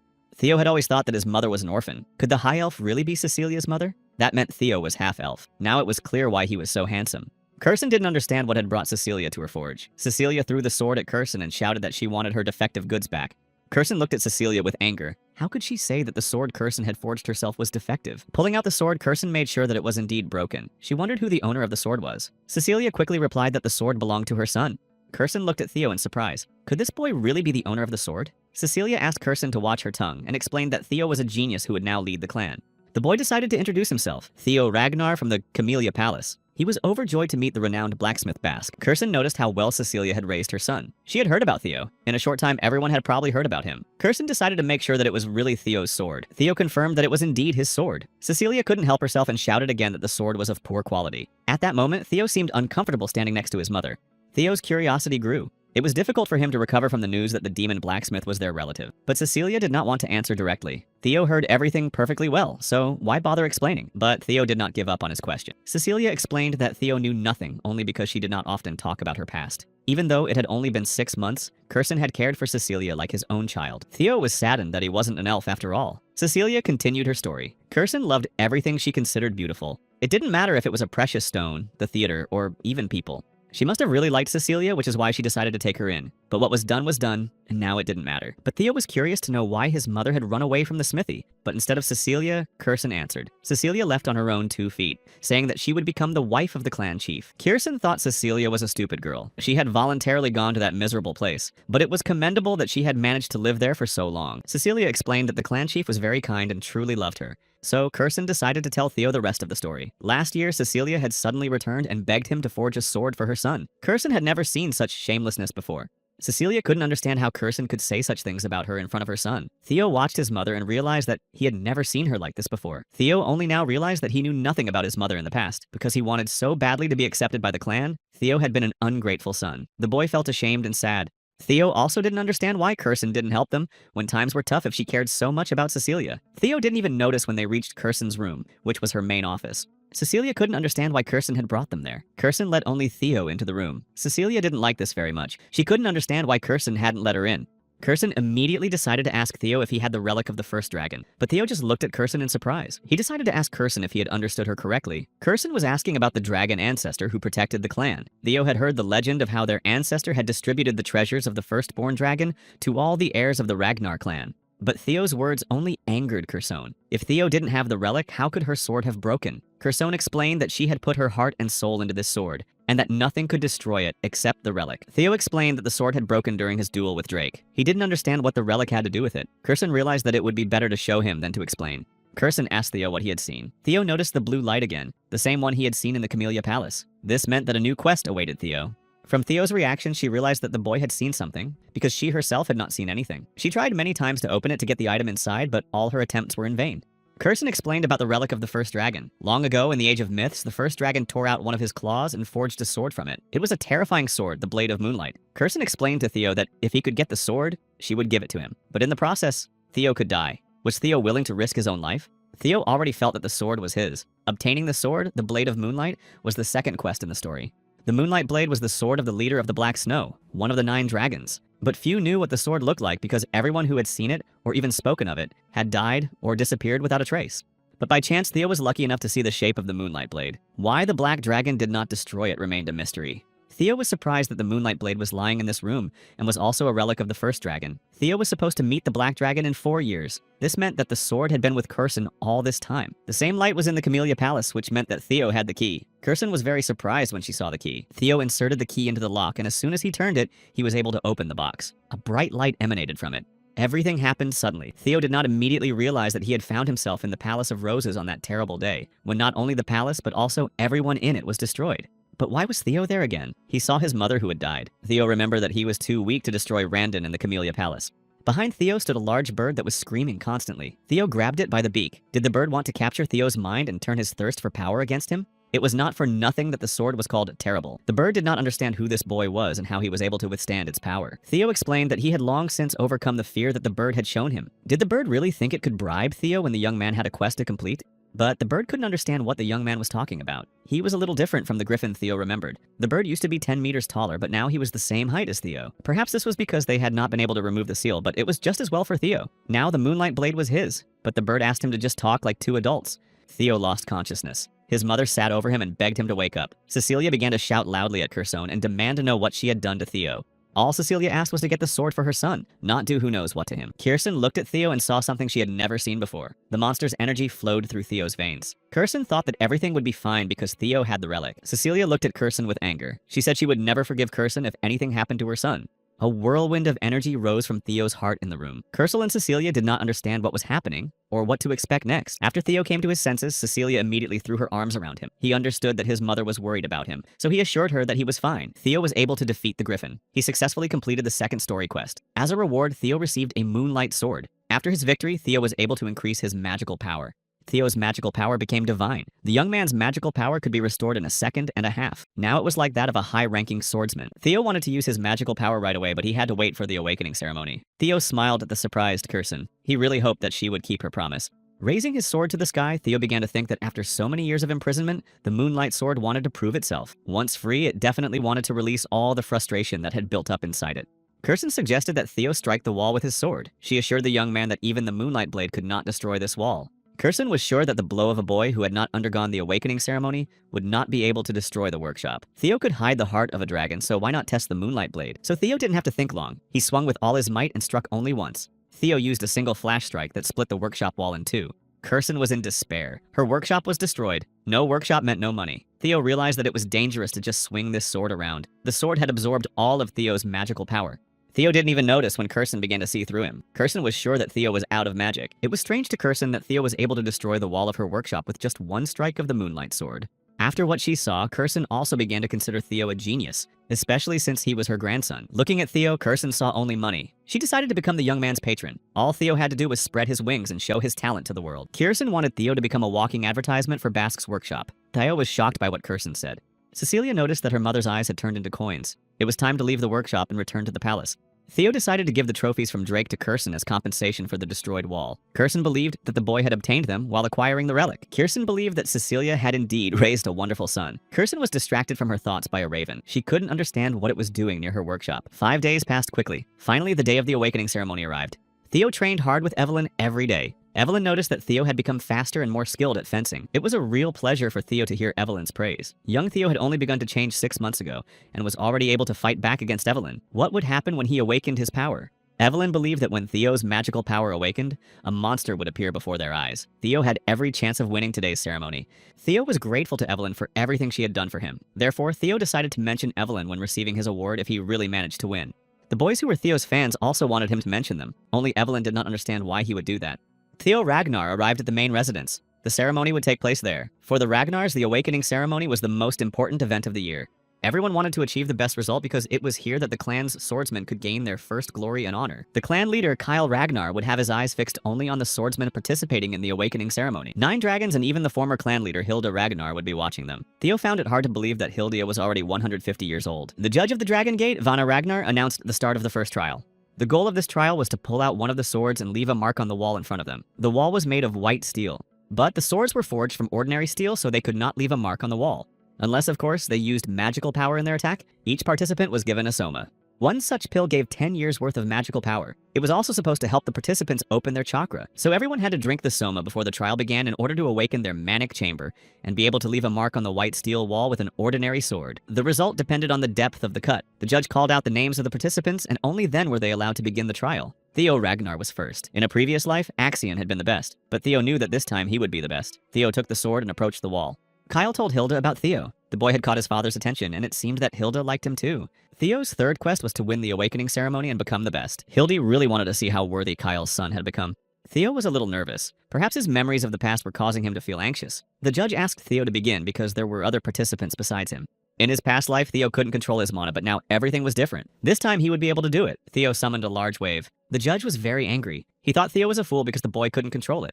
The pill had to be taken carefully so that the mana could take hold. Talented Ragnars had a lot of mana. If they didn't use it carefully, they risked losing it. The judge was surprised when he saw that Theo had managed to hold out. Theo was infinitely happy that he finally had the heart of a dragon, along with the devil's horn. Theo was worried that nothing would work out. That's how it was in his past life. But in any case, Theo could finally use mana officially. Now all he had to do was gather all the mana and release it. Theo had to pass this test. Everyone watched Theo's actions very closely. After the boy finally swung his sword, he was able to leave a large mark on the white metal wall. Everyone was not just surprised, they were shocked. Theo Ragnar had passed the test. Some of those present began to doubt that Theo had released his mana for the first time. After the test, Theo immediately noticed a message on the blue screen. His curse of failure was over. Theo's fame slowly spread throughout the world. People began to show interest in Theo's performance. Osa Ragnar wanted to take Theo as her apprentice. Julius Ragnar was unhappy that Theo was attracting so much attention. Robert Ragnar began to fear Theo. Hilda Ragnar began to show even more interest in the boy. Theo did not expect any attention from the black and graceful dragons. And the fact that Hilda had her eye on Theo made the young man wary. Hilda had the heart of a Garuda. Theo wanted to win that heart. The next to pass the test was Sybil Drea. Sybil was very happy to have done so. The 4 hounds of the north also took part in the awakening ceremony. Of course, the northern hounds were strong and left deep marks on the wall, but no one else could leave a mark like Theo's. Now there was only one participant left in this test. It was Axion. The audience began to whisper that this was a real duel between a brilliant tiger and a dark leopard. After Axion took the pill, he swung and also struck the wall. This year, the participants did not cease to amaze the judge. Action Ragnar delivered exactly the same blow as Theo Ragnar. Only the depth of the mark would determine the winner. At this stage, the first test was complete. Those participants who passed had to go and prepare for the second test, which would take place in 4 days. In the meantime, it was time to do what everyone had been waiting for. Theo Ragnar was the winner of the first test. Not only those present were shocked, but Theo himself. After Axion delivered his blow, Theo began to doubt his victory. His technique, magic, and speed were all top-notch. Theo received 10 out of 10 points. It was hard for those present to believe that the brilliant tiger was the winner. People were shocked that Axion had lost. The depth of the mark left by Theo's sword was similar to that left by the young Lord Torquella in his time. Almost like Torquella. Torquell Ragnar was one of the 5 best candidates for the role of the next heir. Axion Ragnar was in second place, although he scored 10 out of 10. The length of the mark was shorter than that of Theo Ragnar. That is why Axion was second. The judge began to announce the entire list of participants. In third place was Remington Narzio. Fourth place went to Ray Ragnar. In fifth place was Halkus. Sybil Drea took 87th place. Everyone did a great job with the task, and now it was time to prepare for the second test. The second stage of the awakening ceremony was to take place 4 days later in the Winter Mountains. Those who made it through the first stage would have to prepare well for the second. In the evening, everyone gathered to celebrate the successful completion of the trial. Theo was grateful for the support, but this was not the end. They also had to pass the second trial together. Theo was confident that he and Remington would take first and second place in the final. Evelyn had no doubts about the young man. Remington congratulated Theo. He was glad to see that all the hard work and training had finally paid off for Theo. But Remington was ashamed that he had fallen so far behind. Theo reassured him, saying that this time Theo had just been lucky. Besides, was it really that important among friends? Theo's words reassured Remington. Besides, they had to prove themselves in the second test. In his past life, Theo could not even dream of being the best at the awakening ceremony. And now it was true. It was hard for Theo to believe that he had defeated Axion, even if it wasn't a real battle. But it wasn't enough to get rid of Randon. He was just a lackey. Theo's real enemies were Axion and the Heavenly Dragon. Theo wanted to use any means necessary to get revenge on them. Theo still didn't know what the compass was for. When he got it, he noticed that it pointed to the Winter Mountains. During the second stage, Theo had the opportunity to find out which nest the compass was pointing to. Someone was following Theo. To find out who it was, Theo sneaked up behind the person and pointed his sword at them. The boy decided to quickly explain everything. His name was Gatsby Yotan from the Storm Sword Platoon. The boy's captain decided to recruit Theo after seeing the young man's strength at the awakening ceremony. The captain offered Theo an introductory qualification test. Theo didn't expect to be invited so soon. Theo couldn't even imagine that he would have to take a test. Gatsby hoped that Theo knew his commander. Gatsby thought it was a great chance to join them.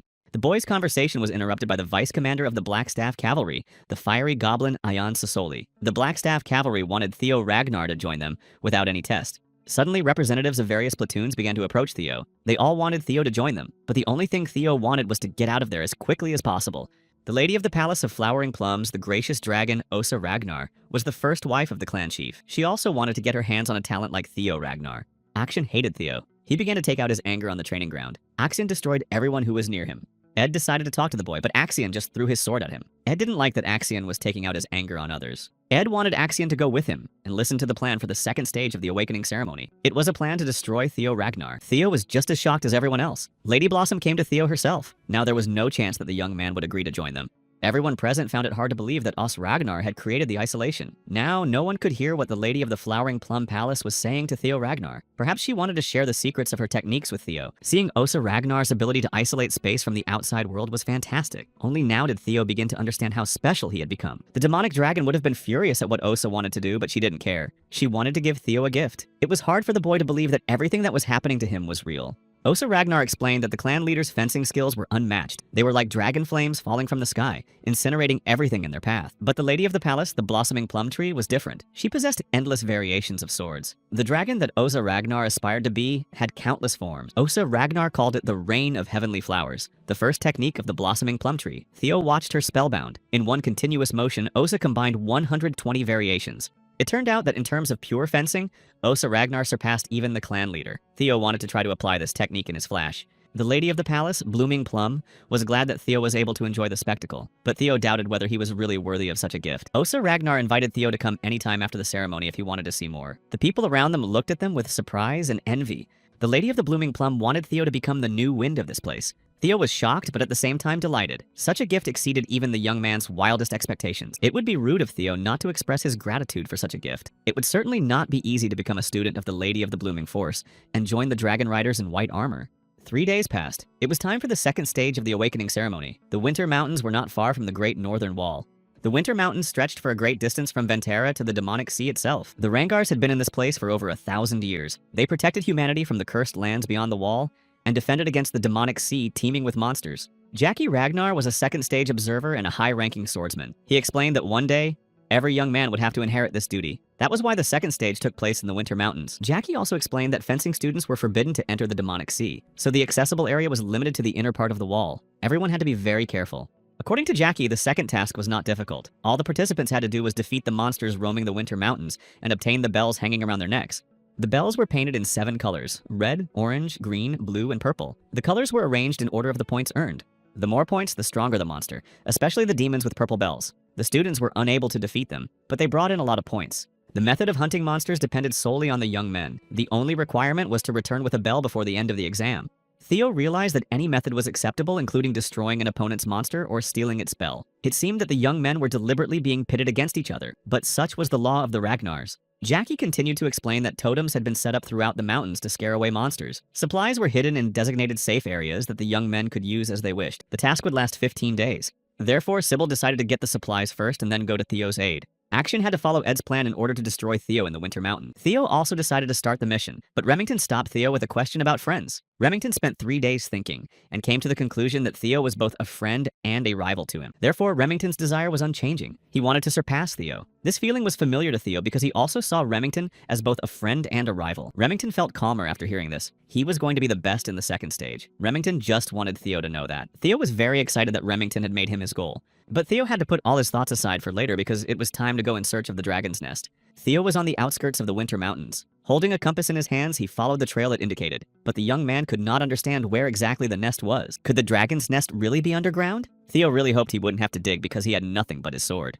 However, Theo had no other options. As soon as the young man drew his sword, he immediately asked his pursuers to stop hiding and come out to him. 3 fools from Mount Vuk, Hai Cao Lun, were chasing Theo. The boys thought that their end had come because Theo was incredibly strong. These 3 fools were a perfect example of what can happen when the Rangars are constantly chasing power. These 3 always followed their thirst for blood for the sake of entertainment. The massacre they carried out in the village of Vuk that day. It was Theo who had to deal with the aftermath while working on Black Snow. So Theo understood the nature of these idiots better than anyone else. More than 700 people died that day, and 220 people were missing. The most horrific thing was that none of the victims could be identified because the scoundrels had completely destroyed each of their heads. Theo planned to get rid of them, but he had no idea it would happen so quickly. Could Axion have sent them? But the young man just laughed and said that Axion wasn't important enough to give orders. Someone stronger had sent them. But Theo didn't understand who that could be. So Theo decided it must be the head of the council. The boys stood rooted to the spot. They knew Theo would figure it out. They had also tricked the watchman. Now Theo understood why he hadn't seen him. Theo uncovered their plan, but the scoundrels didn't care. They believed that Theo Ragnar would die anyway.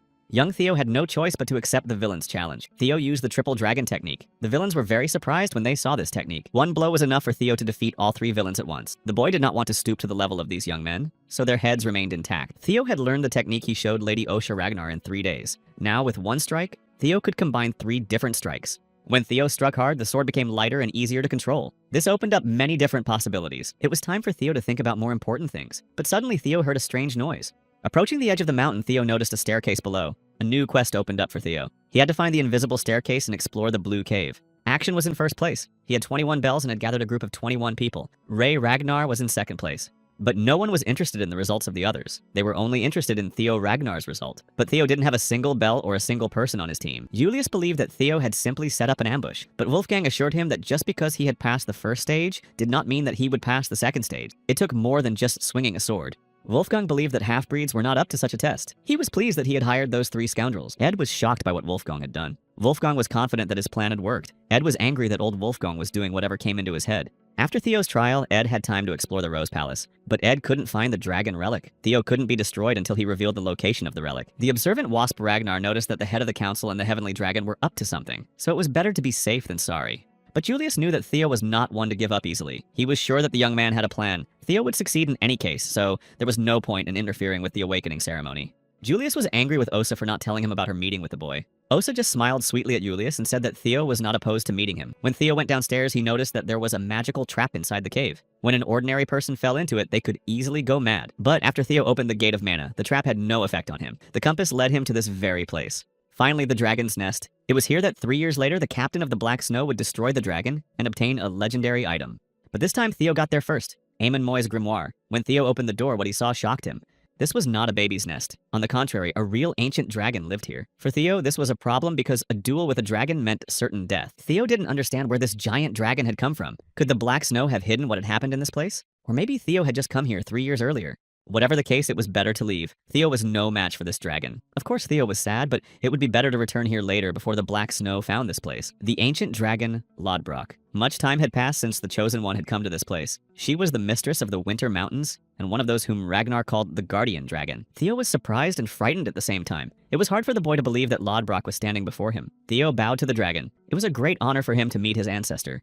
Lodbrok was very surprised that Theo called her his ancestor, so Theo asked her if she was the companion of their most ancient ancestor, and also the mother of the second head of the clan, Friedrich. But Lodbrok just looked at Theo indignantly and then said that Friedrich was a lousy peasant who had spread this nonsense. Although they called each other companions, it was only a sign of respect between partners who were bound by a soul contract, but there were no romantic feelings between them.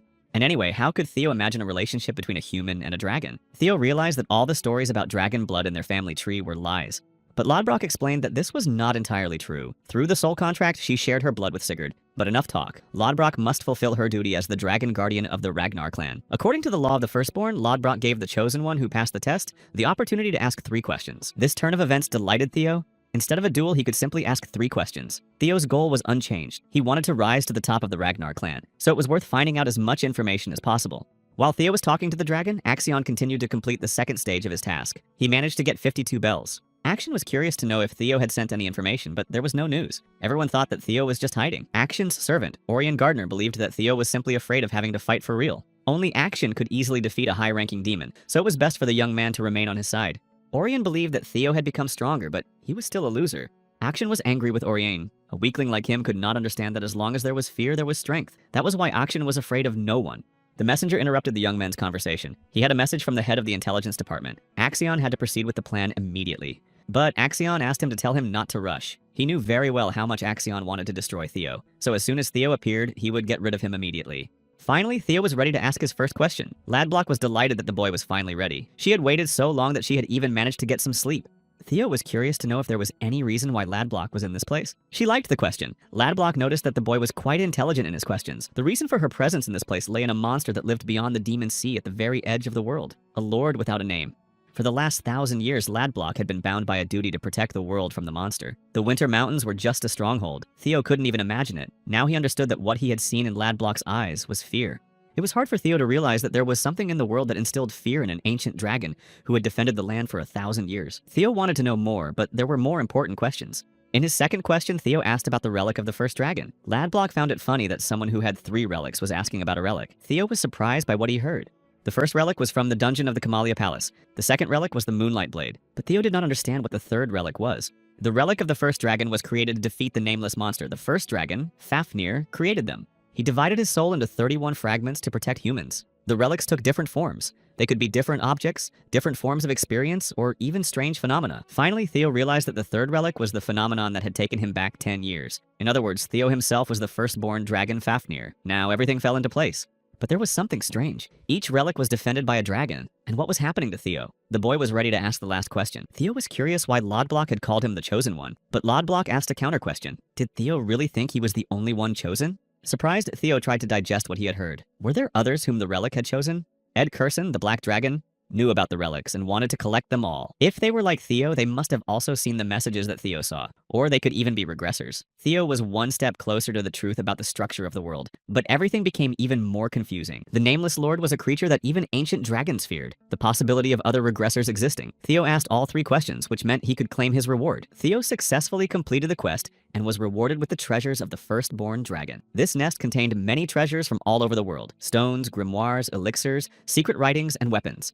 It didn't matter what Theo chose, it would be impossible to find another item like it. Lodblock was ready to give away anything in the nest. Theo wanted to get Lodblock, but Lodblock just laughed at Theo's desire. It seemed that her fame was eternal. Lodblock thought that Theo was just joking, so she wanted to hear his secret wish. But Theo was not joking. Lodblock became angry. She considered Theo arrogant and used her ability to intimidate the Dragon Guard. Lodblock was very angry. Did Theo really want to take all her treasures and wisdom just by talking? Theo couldn't just give up, so he used his ability to intimidate Little Drake. But Lodblock considered Theo's attempts futile because it was impossible to defeat her with Little Drake's strength. Not knowing what to do next, Theo simply shouted that the Guardian Dragon had promised that Theo could take anything from the dragon's nest. And there was no mention of not being able to take Lodblock. Lodblock was a dragon guardian who founded the Ragnar clan together with the most ancient ancestor of the Sigurd family. There was no better recognition of strength than becoming close to Lodblock. They couldn't miss this opportunity to avoid repeating the mistakes of the past. Theo shouted again that he was choosing Lodblock because she had given her word. Lodblock looked at Theo, but for some reason she saw Sigurd.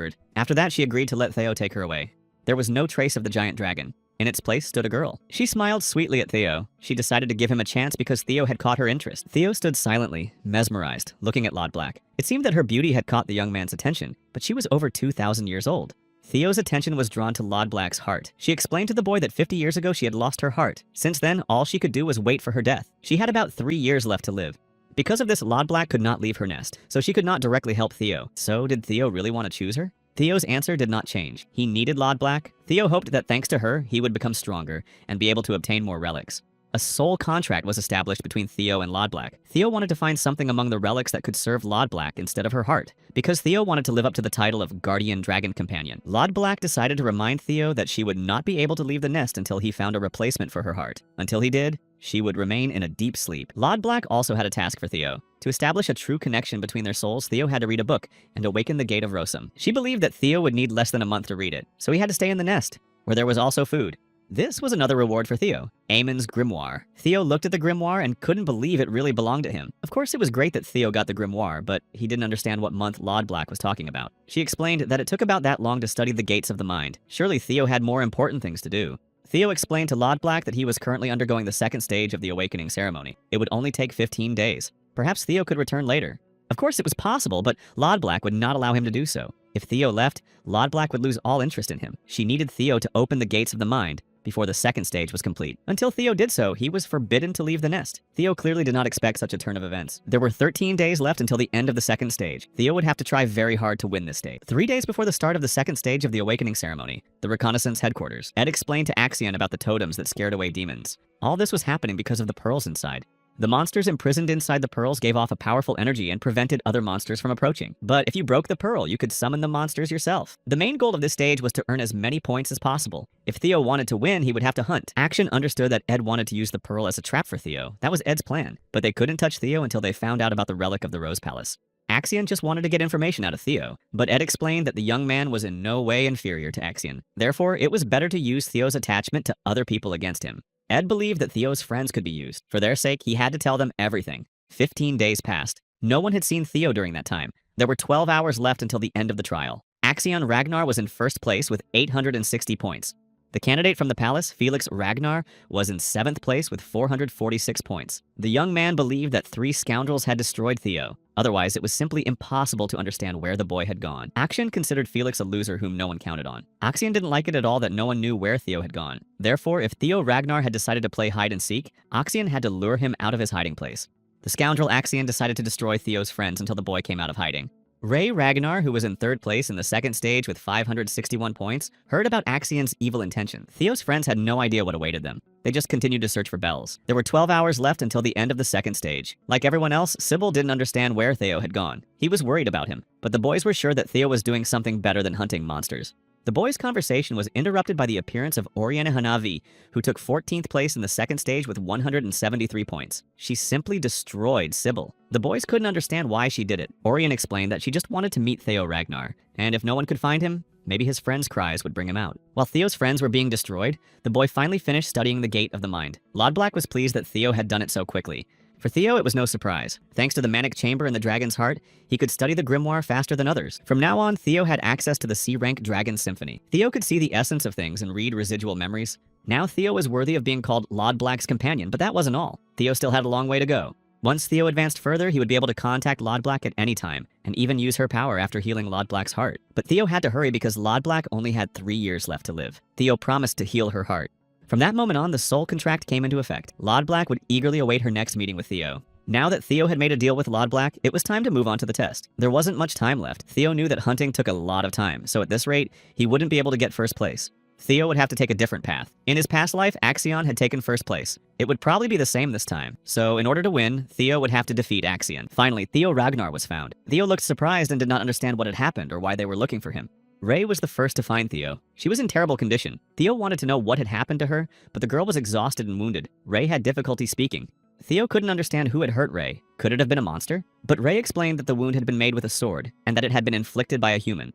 The boy wanted to know everything that had happened to her, but Ray wanted to talk about it later. All Ray managed to say before she collapsed exhausted onto Theo was for him to go west. As soon as Theo touched Ray's sword, he was able to see the memories stored in it, thanks to his Dragon Symphony ability.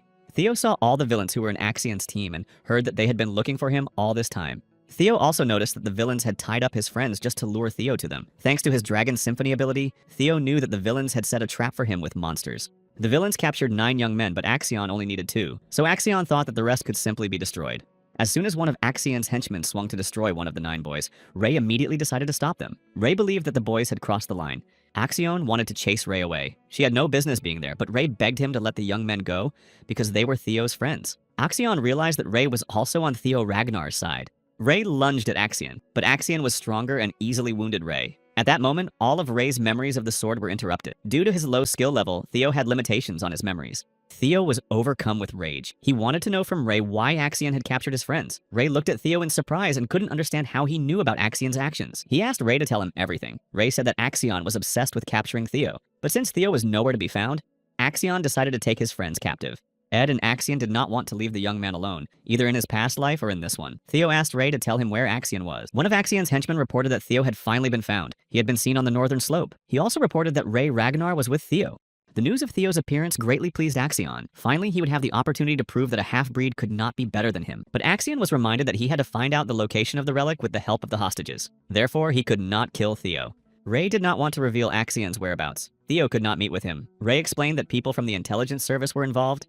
This was no longer a competition, but a real battle. The scoundrels had set a trap for Theo, so the young man couldn't go alone. He had to find someone to join him.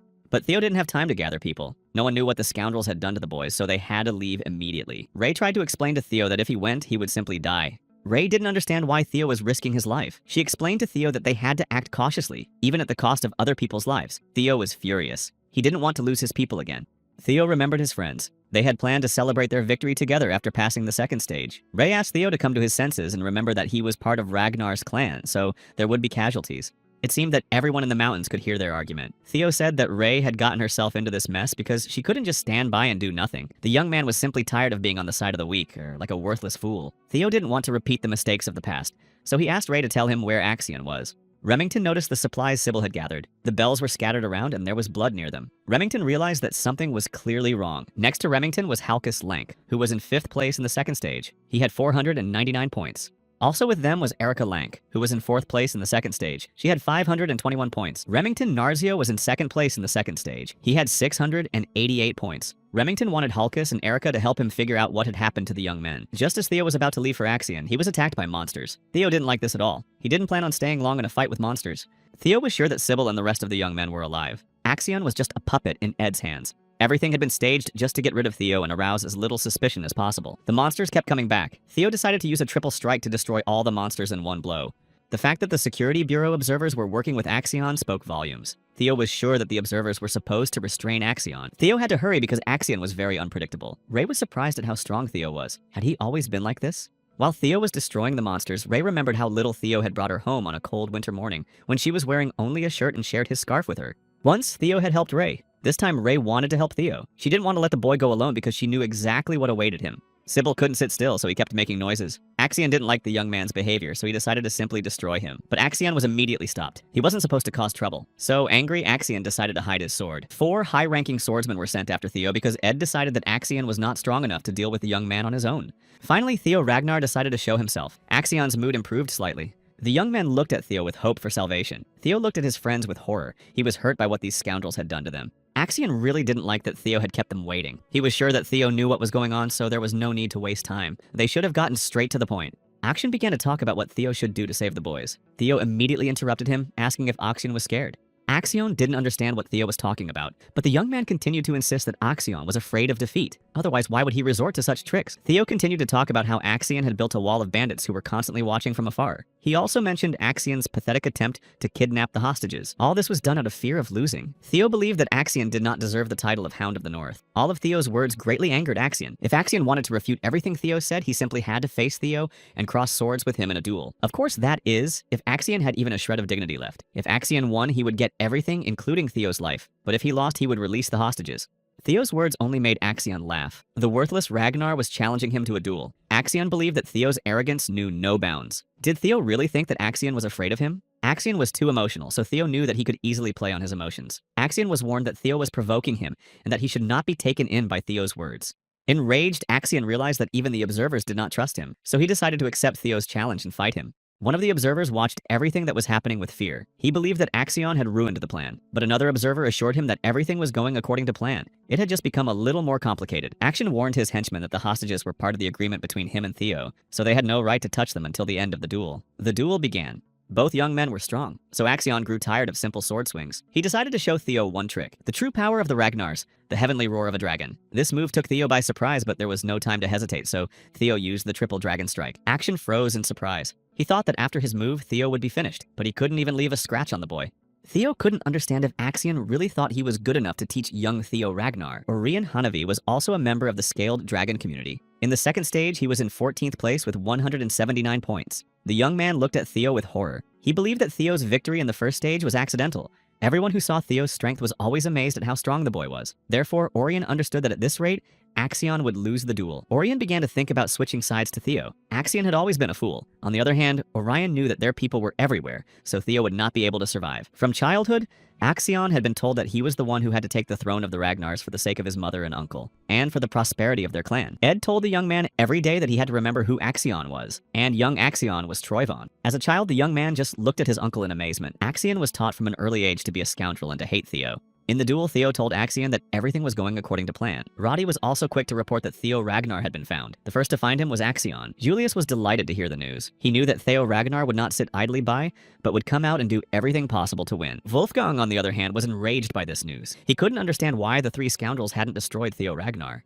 Ed breathed a sigh of relief when he heard that Theo was alive. Theo Ragnar had no right to be killed until he revealed the secret of the relic. Ed hoped that Axion would be able to extract the necessary information from Theo. News of the duel between Theo and Axion was not long in coming. This information only angered Ed. He did not understand why Axion had challenged Theo to a duel. The duel between Theo and Axion continued. Of course, Axion noticed that Theo had learned how to wield swords, but he believed that Theo lacked speed. Axion could easily guess Theo's next move. Theo froze when he saw that Axion was using the flying sword technique. Axion believed that Theo had been poorly trained if every strike was predictable. After the flying sword technique, Axion believed that Theo was finished. What Axion saw shocked him. Theo caught the sword that Axion threw at him with one hand. Only now did Theo realize that it was Axion who had thrown the sword at him in his past life. Theo was happy that he had finally found the scoundrel who had dared to destroy him in the past. Theo was destroyed on that difficult day, but he never understood who was behind it all because he was a worthless Ragnar. On that terrible day, the only lucky thing was that Rendon gave himself away, and Evelyn found out that he worked for the Camellia Palace. That's how Theo learned that he had been destroyed by one of the Troyvans. Only one person possessed the technique of the flying sword. That person was Axion Ragnar. To release a weapon from your hands, you had to be either insane or extremely confident. Theo destroyed Axion's sword. He had not been confident before, but after this battle, Theo understood why those pathetic scoundrels wanted to destroy him. Axion was shocked that Theo was able to destroy the sword with his bare hands. Theo assured Axion that he would not allow anyone to touch him or his friends. Axion began to mock the boy, but Axion stopped mocking him when he saw that Theo seemed possessed by the devil. Axion found it difficult to comprehend what was happening. Axion began to guess that Theo had been hiding his strength all along, but it was unclear why he had done so.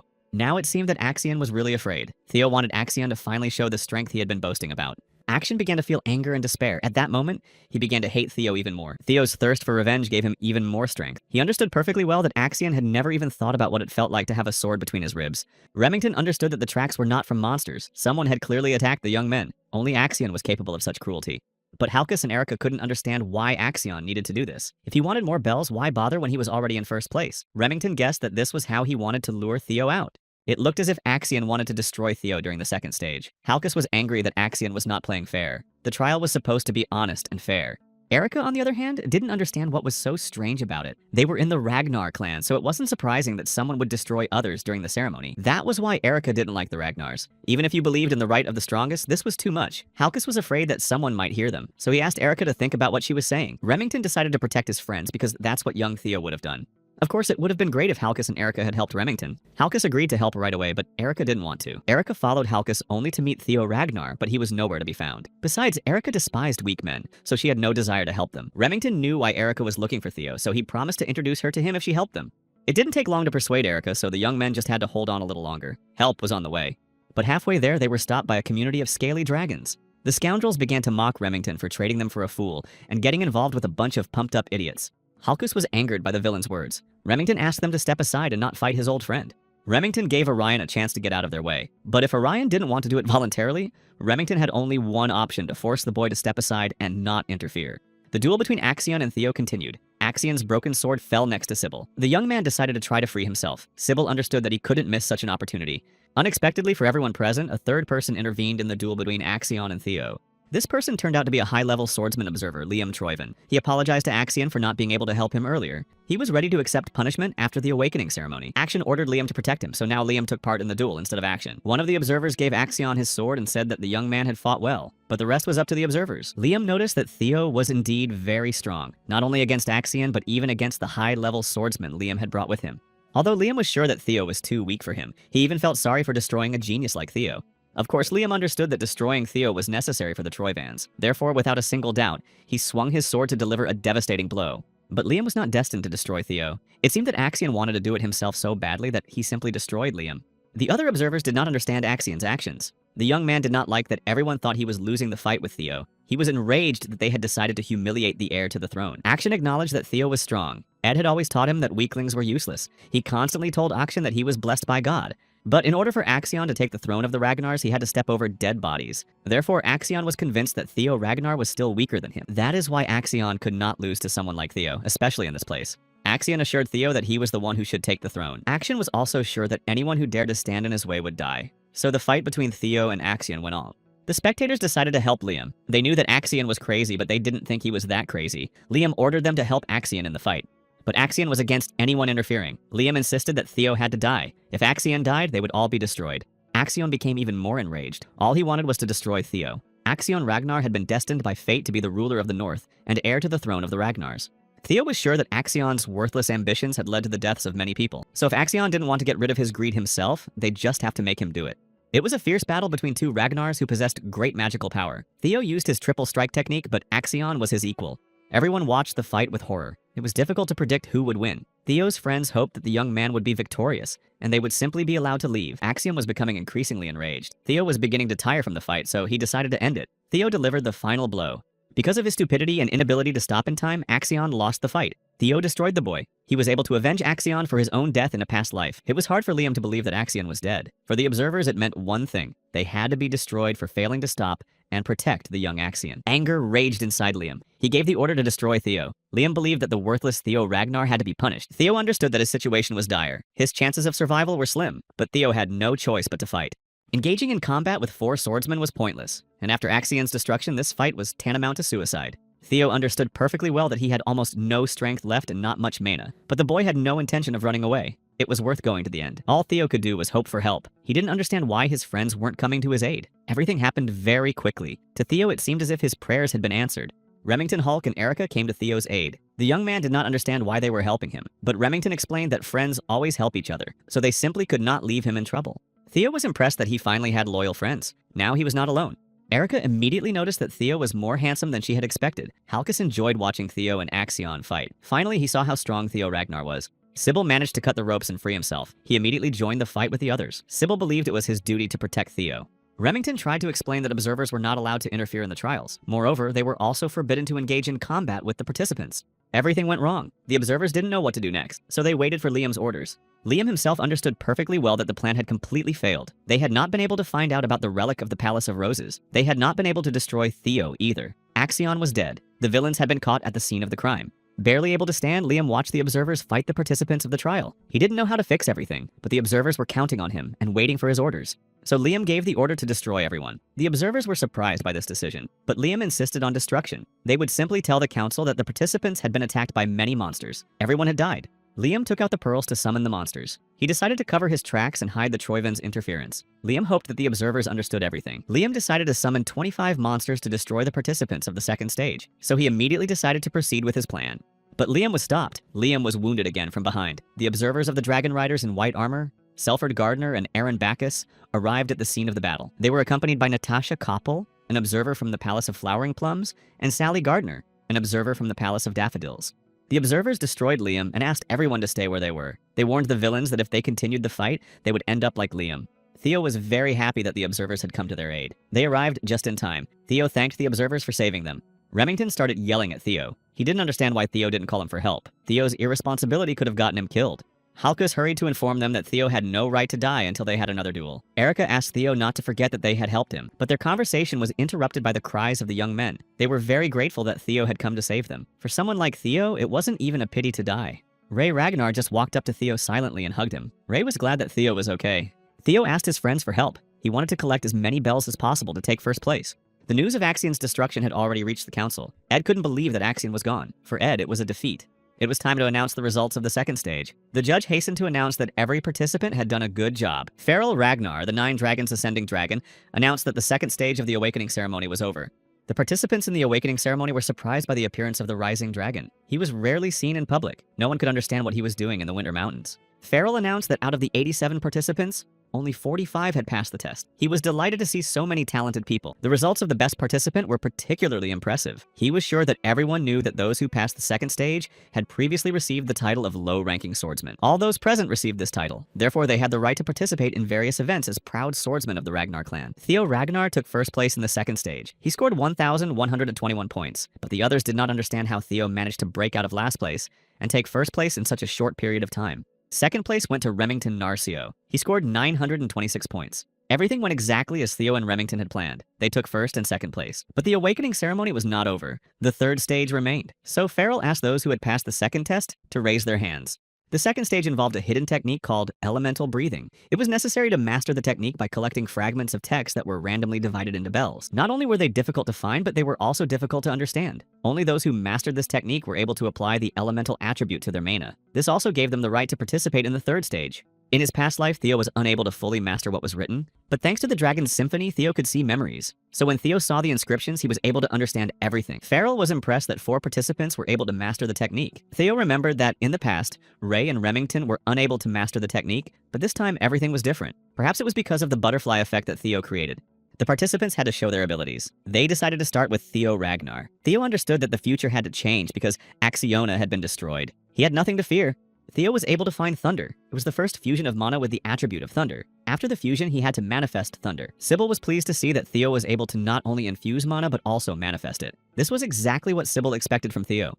Theo understood that most would have stopped at this stage, but not him. Young Theo decided to demonstrate his control over the attribute of thunder. After this spectacle, Erica began to like Theo even more. Farrell was impressed that Theo was able to master control so quickly. This meant that the rumors about Theo were true.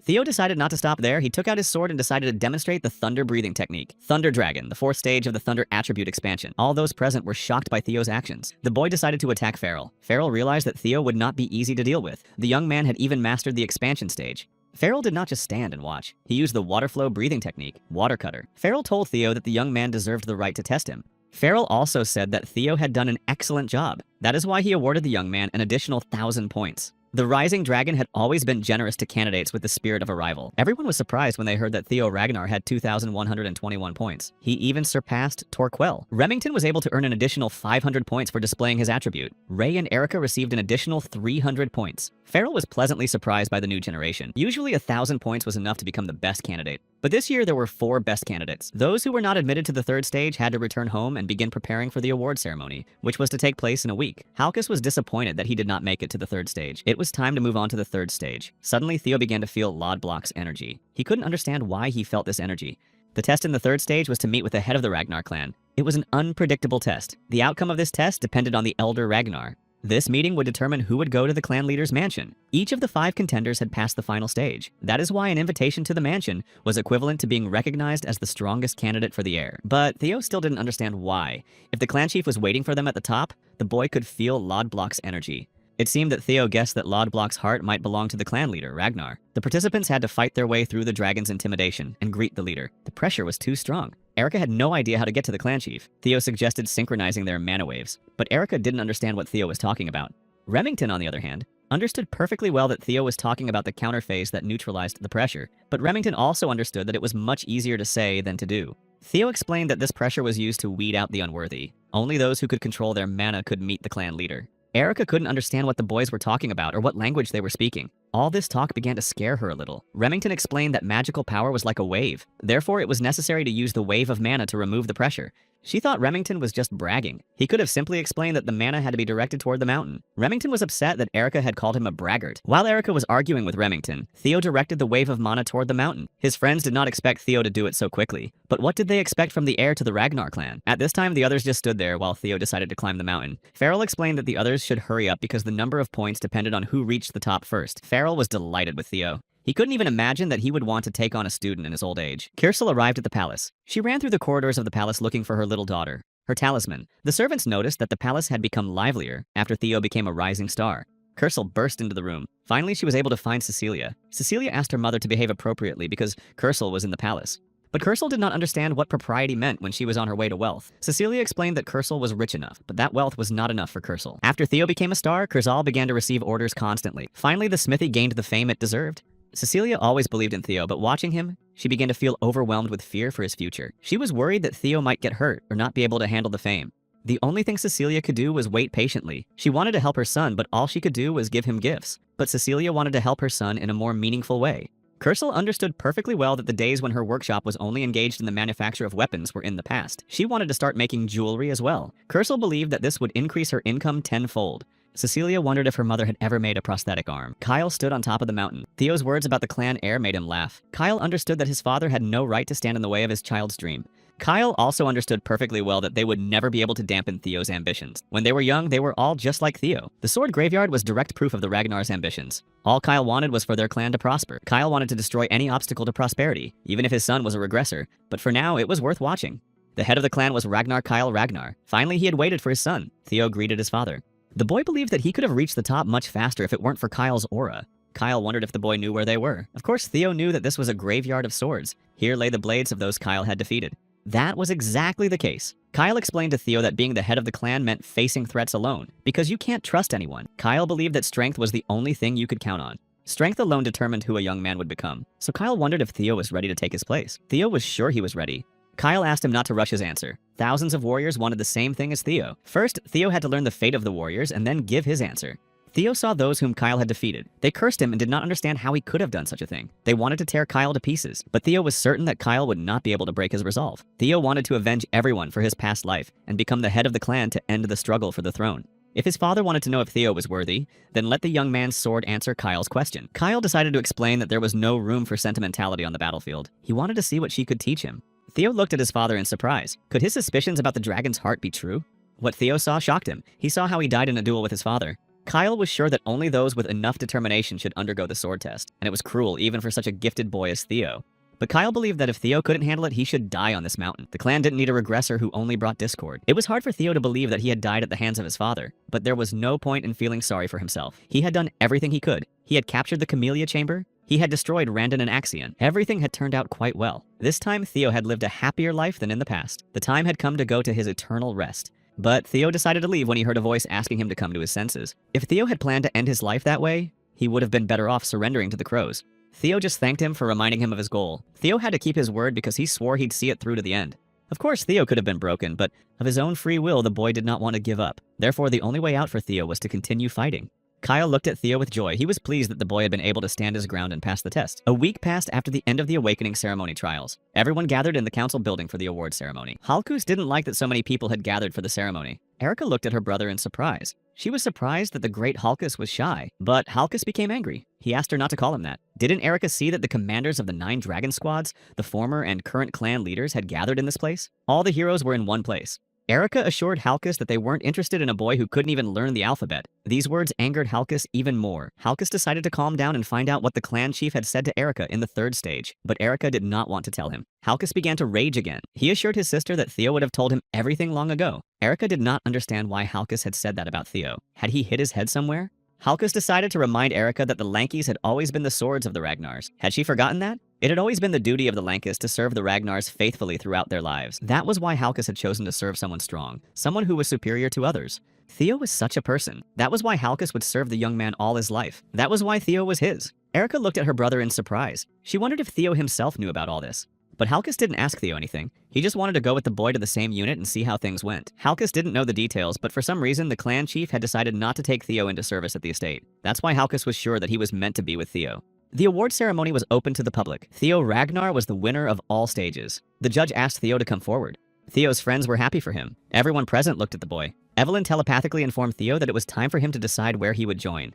Evelyn advised Theo to join the Dragon Riders, but of course the final choice was up to young Theo. The judge congratulated Theo on his victory and announced that the young man had passed all the tests with flying colors. Now Theo was to receive his reward. Ed Troyven, the head of the reconnaissance department, appeared at the ceremony. Had he come because of Axion? No one knew why Ed had come, but the judge asked them to leave their conversation for later. Theo believed that Ed was angry about the death of his nephew and thought that he was smart enough not to cause a scene at the ceremony. Ed smiled at Theo and said that he wanted to offer the young man the position of deputy head. Theo's victory was particularly significant. Like Ragnar, he had been at rock bottom, but Theo had managed to rise up. Theo's story of how he rose from the bottom to the top resonated with many of the sword students. Every day they talked about the glorious Theo Ragnar. In the end, many people began to look up to Theo. Their views changed from contempt to respect. The worthless Ragnar ceased to exist. Standing before these people was the winner of the Awakening ceremony.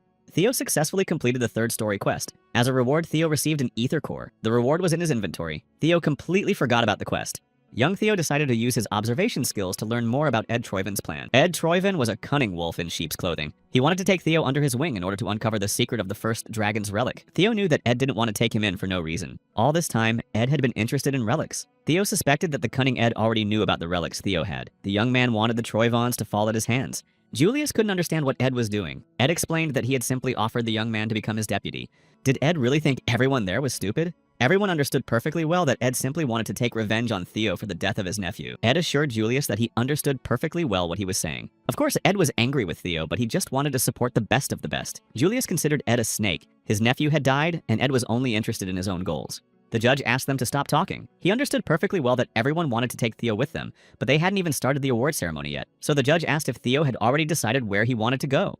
But Theo said he hadn't made up his mind yet. He wanted to hear what the others had to say. Osa Ragnar was the first to speak. She offered Theo not only to become her apprentice, but also the position of young lord of the Flowering Plum Palace. Those present were shocked to hear such an offer from Lady Osa Ragnar. To the others, it sounded as if Osa Ragnar was offering to adopt the boy. After such an offer, the others had nothing to say. Robert Ragnar, the Black Dragon and captain of the Black Snow, also decided to take part in the proposal to young Theo Ragnar. The Black Dragon watched Theo throughout the awakening ceremony. He realized that Kyle had been telling the truth about Theo. The young man was indeed quite interesting. Therefore, Robert wanted Theo to join the Black Snow and offered him the rank of Snow White. Everything in the Black Snow was secret, but the rank of Snow White was higher, so it allowed one to reveal one's identity and gain fame and honor. When Theo was in Black Snow, there were only 8 people with this rank. In his past life, Theo had tried his best to earn this rank, but all his attempts had been in vain, and now this rank was being offered to him so easily. Farrell Ragnar decided to remind him of his academy in the East. Theo had greatly impressed Farrell during the 3rd trial. 4 of the 9 dragons offered Theo a place in their squad. It was shocking and impressive for the other students. Julius did not offer anything special to Theo. Had he decided to stand his ground until the end?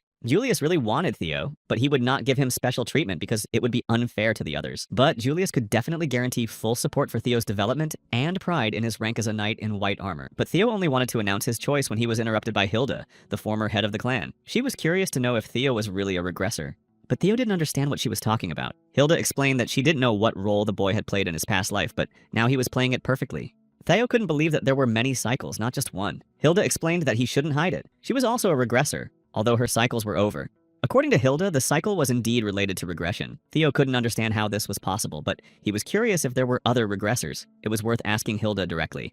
So, without wasting any time, Theo asked if it was possible to regress several times. Hilda was surprised that Kyle hadn't told the young man anything, although there was nothing strange about that. Kyle hated regressors. Hilda was generally surprised that Theo had survived. Hilda understood that time was short, so if Theo wanted to learn the secrets of this world and their clan, he should come to her. With that, Hilda ended the conversation. During the awakening ceremony, his father did not give Theo any answer. The only thing he showed him was the Sword of the Heart. Kyle hated regressors, and the energy of Lod Black that Theo felt during the 3rd trial. Was it Kyle who stole Lod Black's heart?